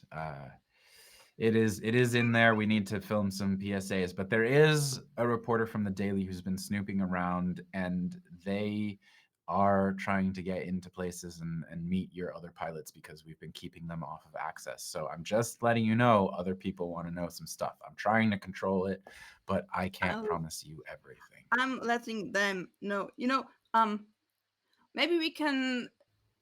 I wouldn't put Achtung in front of a camera, but we can talk about Achtung and his affinity, like make it go into STEM kids thing. You know what I mean? Yeah. Look, it would be great to get all of you at some point. So I want you to work on that. You need to talk with your team. You need to get them on board for some sort of public something. Otherwise, other people are going to start wondering. And I just, you know what it's like. Like, I'm in a hard place. You're in a hard place. Anyway, let's get these cameras rolling. And he just gets to work, hands you a script and everything. Rose White. Riddle. Yes. What's your lowest attribute? It's Moon now. It's Moon now.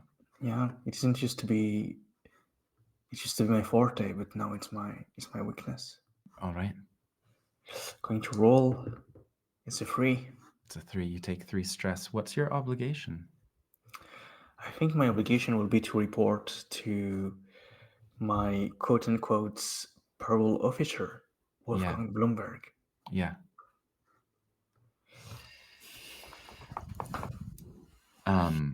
They're actually waiting for you with a couple of military police as well, as usual when you come off of a mission. Sir Bloomberg, I'm here to report. Rose, they're civilian suited, but lawyerly somehow. How did it seem to go? Well, gave a lot of people confidence. Perhaps too much, but yes. Come, we're going back to your room. They still want to keep you under close watch. I've been working on that situation, but it's a lot of questions, and we're still looking for answers, actually. And I'm running out of time. Really, I have the chief and the tribunal is breathing down my neck. They want a new date for the next hearing. Sir, with all the respect I have for due process and chain of command, my duties compel me to tell you once again that the crux of your worries should not be here. There's something bad coming that I've been trying to prevent, that I've been spending a lot of time and energy trying to prevent. And once again, it is my duty to tell you that this might all go to waste if you don't let me act. If you keep restraining me, keep preventing me from communicating with the others, we're going to lose the edge that we have. He just turns to you in the middle of the hallway, like other techs and people and uniformed people and jumpsuits moving past, and the military police stop, and he just turns on you and he says, "Look, trust is earned, and all I have to go on is what you've been telling me. The only thing that's saving your ass right now, Rose, is the fact that you can pilot one of those things and that I am pulling for you with everything that I have because for some reason I buy your story. But how did someone who we don't have record of get in the arcology with all of the lockdown, with all of the security, with everything? And you walked in here. You knew the codes, and nobody had ever seen you. And the only thing that keeps your ass out of a cell, or worse, is me and the fact that you can drive one of those. And that is a very thin line. Now, I know you're bringing something here, but you have to give me more to work with. Sir, the problem that this issue that you just outlined, that should be your answer. How could someone walk in the arcology, the last bastion of humanity, like they belonged here, knowing all the codes, knowing how to pilot? You have the answer. I belong here. Why would I risk my life and the ones of my teammates if it wasn't for this? What would I gain? Do you still have your crazy theory that somehow the Leviathan managed to create a human copy and that I'm one of them? Do you soldiers still say that behind my back? Yes, that's one of the theories. The other theory is that you're a spy for who? We don't know. Is there another? For who? Who? Exactly. Who? That's what we want to know. Is there another arcology of humans out there? Are there other No. survivors? Why would they want to get in here? There is no Rose White in this arcology. Nobody knows who you are. Of course. How If do you you belong? if you knew, it will create a catastrophic chain of dominoes ending with all of this and there will be nothing. Do you understand how crazy it is that we managed to go through time to save our species one last time? Dr. Figaro understands that. Yeah. That's one more person, but it's just not me. Yeah. Yeah. Right. I'm gonna go. I think I need to go talk to Dr. Gesualdi.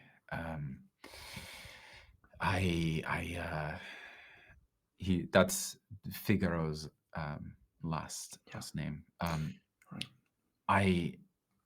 But until then, I'm sorry, you're still confined to your quarters. Of course. Can I please at least have like a Rubik's Cube or a puzzle to do, please? Don't put me in this empty white room. Yes. At least a book, maybe. Yes. That's okay. We're coffee. furnishing it. I'm on that. Okay. Knitting equipment. Okay. A cat. The officers will take you back to your place. I'll get on that and we'll try, but you consider working with me.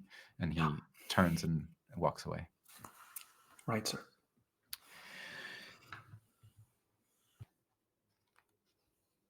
You go on. Downtime. You all have downtime. I'm gonna let us know just for sake of the clock. We have about 15 minutes left in the session because we'll be ending at the hour. Downtime. You have 2 downtime actions that you get to take. You can pursue your own personal goals, set yourself up for future success. You can make connections with each other. You can help a friend recover. I think one of you has conditions. Do others of you, other than Hibernate Apprentice, have any harm conditions? Nope. Dang, I did not give out enough of those. Oh, I have a harm condition. You have a harm condition. Great. Yeah. Okay, so there's 2 people with harm conditions. You are allowed to receive visitors. So there's make a connection, help a friend recover, work on a long-term project. One of our long-term projects is upgrading the last bastion and the power source, which will help the engines recover. And you can investigate, which is basically improving your position on the what's it called? The readiness track. which is down at tier 1 right now. And the Leviathans are up at tier 3. They're pretty strong at the moment, honing in on you. So each person gets 2 downtime actions, and because we're coming toward the end of this episode, let's do one of them. And we're just going to step through it. We do have a hard out, so this is going to be a little less role-played. We're just going to talk about what we're doing, and we'll dive into role-playing again at the beginning of the next session. So let's go around. Who has a downtime action that they want to do? I want to start fixing the sniper mech, the Artemis. Artemis, yeah. So Artemis has Artemis has no pips in recovery right now. And so I'm going to call that I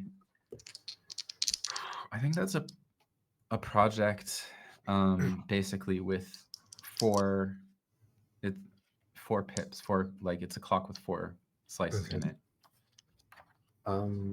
Is there, just realistically, can it be done, or should multiple people work on this? It's like help a friend recover. If you roll a 6, it will be done. Okay.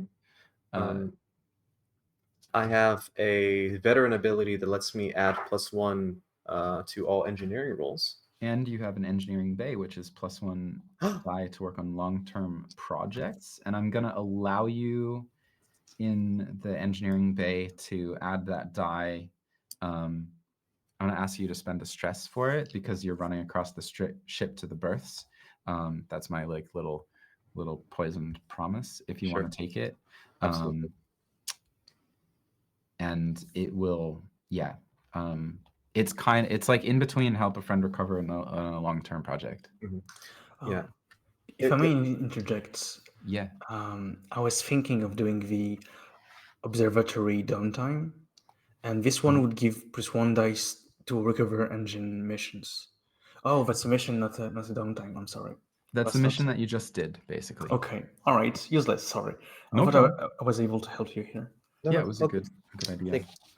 Okay. Yeah, I mean, you put a mech in front of me with a sniper rifle. I'm gonna do everything I can to just get that thing running. Heck yeah. That's so cool. All right. So what am I rolling here? You are rolling. How do you approach this mech? What's your strategy? Because these things are mechanical, but there's also something else inside. Prentice purely cares about the mechanical aspect. They have a very mathematical mind. They care about correct input, reliable outcome, any sort of like interaction with like an intelligence in there. I mean, that's same with V3. Any interaction with that is just going to add variables that they just have no energy for. Like they are exhausted. They need more cigarettes. So it's purely analytical. Purely analytical. Is there any attempt to sort of connect with the soul of this thing? I think because we've uncovered it. So this is the first time we've excavated one, right? Yeah. There's going to be some curiosity, purely because it's novel. Yeah. I'm going to offer you, because this thing didn't shut down mechanically. This shut down emotionally. I'm going to offer you empathize or confess. As you touch it, and you just realize it needs hope. It needs something. It's tired. It is old and tired.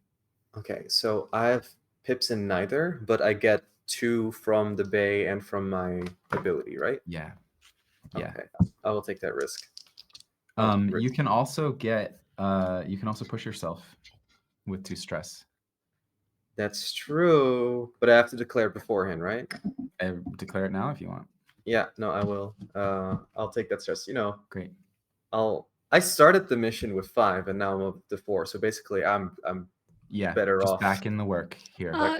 Quick question. We have series ability, Esprit de Corps, gain +1d when you roll Sun or help a friend recover. Uh-huh. Is that is that any? Yes, gain a die for that because you're helping a friend recover, which is why Yay. it's an emotional connection here.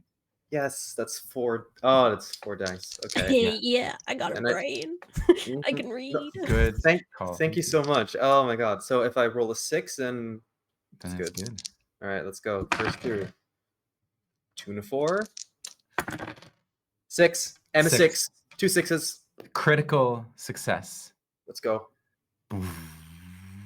Artemis wakes up. That's 5 pips. I'm going to give you directly a link with Artemis for that as well. Yes.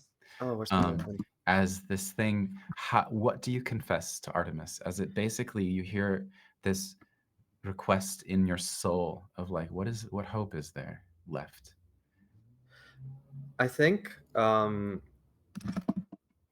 there's a moment where it doesn't seem to have worked. Every sort of like routine check, every Yeah. like mechanical approach, and Prentice simply falls to their knees and just like lets their head kind of like conk again where the head of the mech would be, of the engine would be. And I think with just like a single smoky exhale goes like, it's not that humanity needs a break. I need a vacation. And I need you. I really, really need you. Whoever's in there.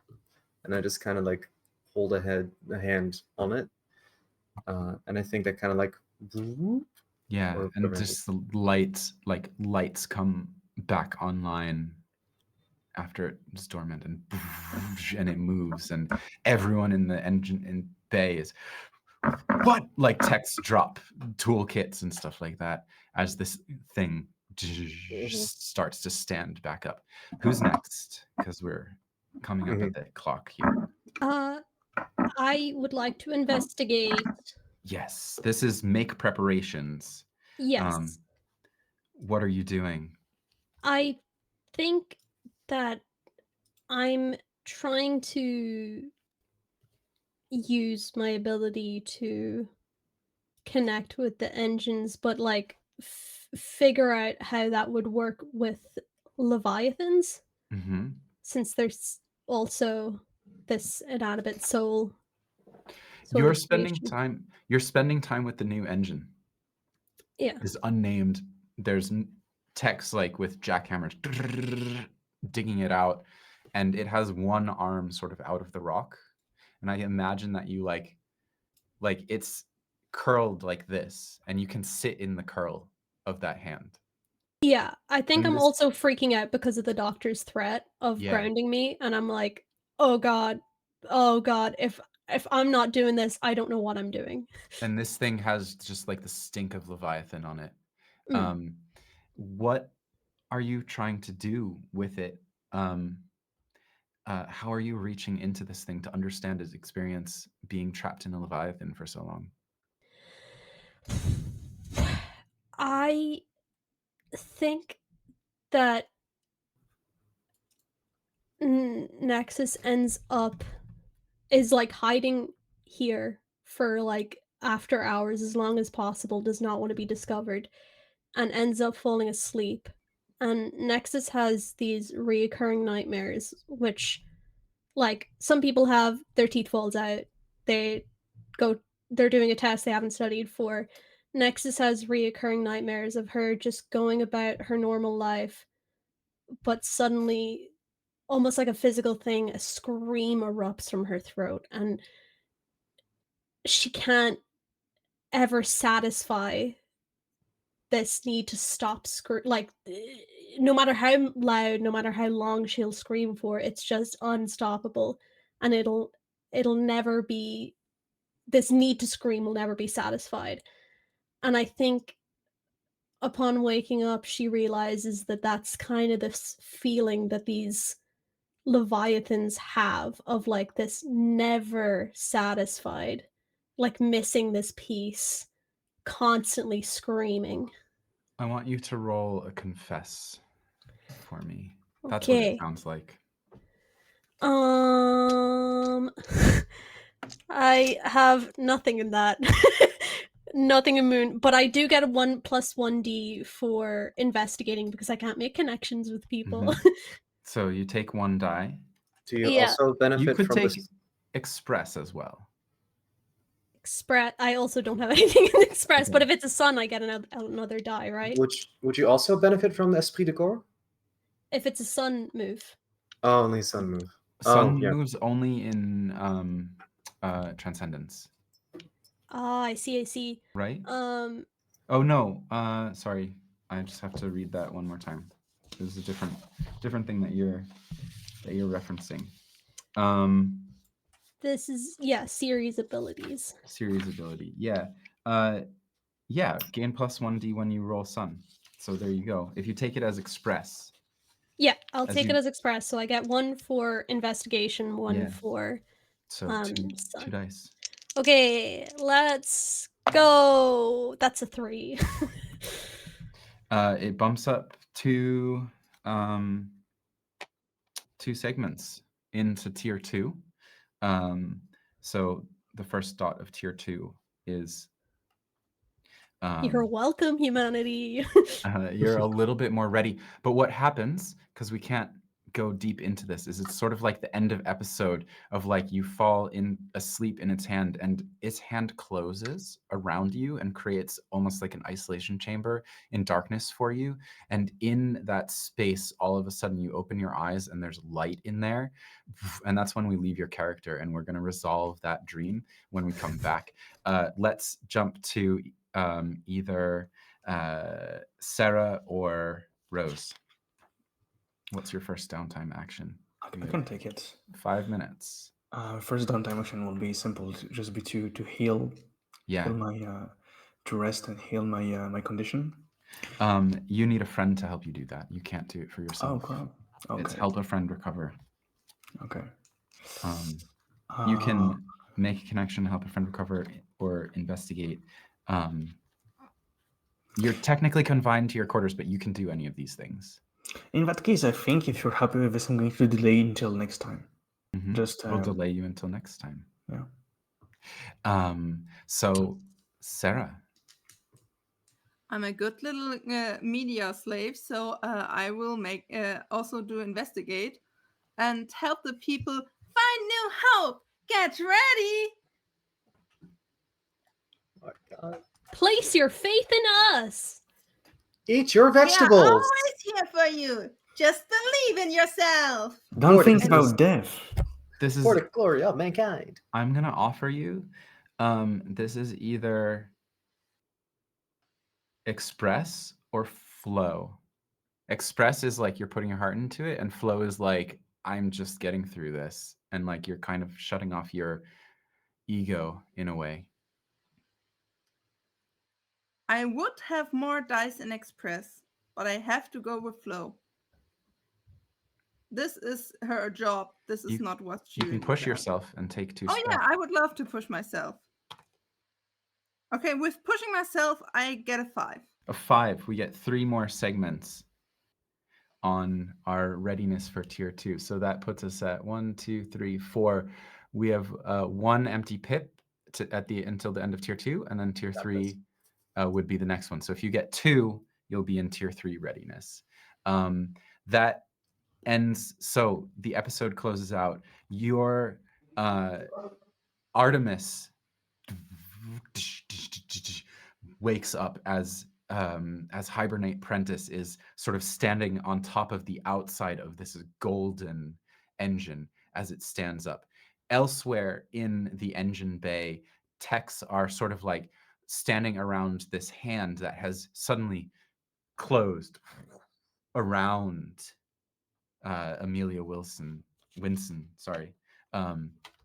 That has closed around around Amelia Winsome, and Amelia is in this field of darkness in the dream, and then it becomes almost not a dream. You're waking up and there's light somewhere, and you start to step toward it, and we see the sort of like PSA, the heightened pop song playing in the background of Sarah going on, and we cut over to a relatively bare room with Rose White in there looking at a framed photo of this team from before with someone who's not alive on the team anymore, just holding that photo,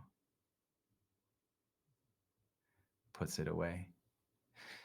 And that's where we end this episode of Girl by Moonlight on a Sea of Stars.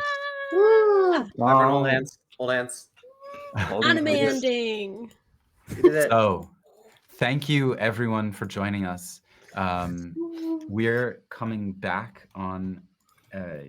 Terribly sorry. I just have to look at the proper dates for this. 11th, is The it? 11th. The 11th of September, which is going to be next week, Thursday, 11th. same time, same mech channel, because Woohoo! this is EUphoria's MECHtember event. There's plenty of other amazing events happening for MECHtember, so please go check out the EUphoria's socials, and they're listed below. There's panels, there's games, there's I think there's a game jam going on to make games with mechs. There's all kinds of cool stuff, so please come on board this because mechs are freaking awesome. I would love our cast to go around. Let's go around in the overlay order, so we'll go with Eunice, then Bard, then Gask, then Ruben, and I want you to just like say who you are, where we can find you, and what projects you may be on. All right. It was a pleasure to be among you all. It was me, Eunice Rabi, Vavian Pronouns. You can find me on Blue Sky. The link should be in the Twitch chat. And yeah, my next project is going to be here next week and be devastated to the others. Up to you, Bard. Hey everybody, I'm the bot with many names. You can find me basically everywhere on the internet as the bot with many names. And you can find me here on next Thursday, being back in the Mech. You can find me on Wednesdays at House of Dreams playing City of Strays. You can find me on alternating Tuesdays at Pencil Tables playing Blades in the Dark. And at the 30th of September, you can see me at Rollers Joint, where I will be DMing a space game where everybody except me is fucking high as a kite. Next. I am Gaskinator. You will find me not doing any of those interesting things, unfortunately. You will find me also here next week, and maybe in the future, if I get another screen, I will be doing more projects, but for now, this is me. Hi, I'm Ruben. This is Shilsta. Oh, hello. Hello. Hi, baby. She wants to say hi. Hi, I'm Ruben. I was Hybriding Apprentice on this wonderful first part of this series. You can find me here next week. Other than that, check out a game I co-wrote with Nathan Blades called Era Antera on sixofspades.itch.io. It's a cool game about slaying monsters and then serving their meat as a communal meal. Please, it's pay what you want, but also we have just a link to donate to the World Bank, the World Food Bank, and proceedings can directly go to people affected in Gaza. Thank you. And I am Jacob Wolf Lefton. I've been the game master for this event tonight. You can find me at Water Mosaic on pretty much all social media platforms. I am also sometimes performing for Who Hurt You. I think there's some episodes of a vampire thing coming out soon, and I'll be here next week, of course. And I'm also sometimes on D8 Dungeon, and I have a podcast called The Witches of Wadera Keep, which is at Wadera Keep on social media, which is we're playing Wickedness with a cast of 3 witches as this immersive sound designed podcast. And this has been a delight. I'm so excited to bring this home next week. And thank you, everyone, for tuning in. And good night. Bye.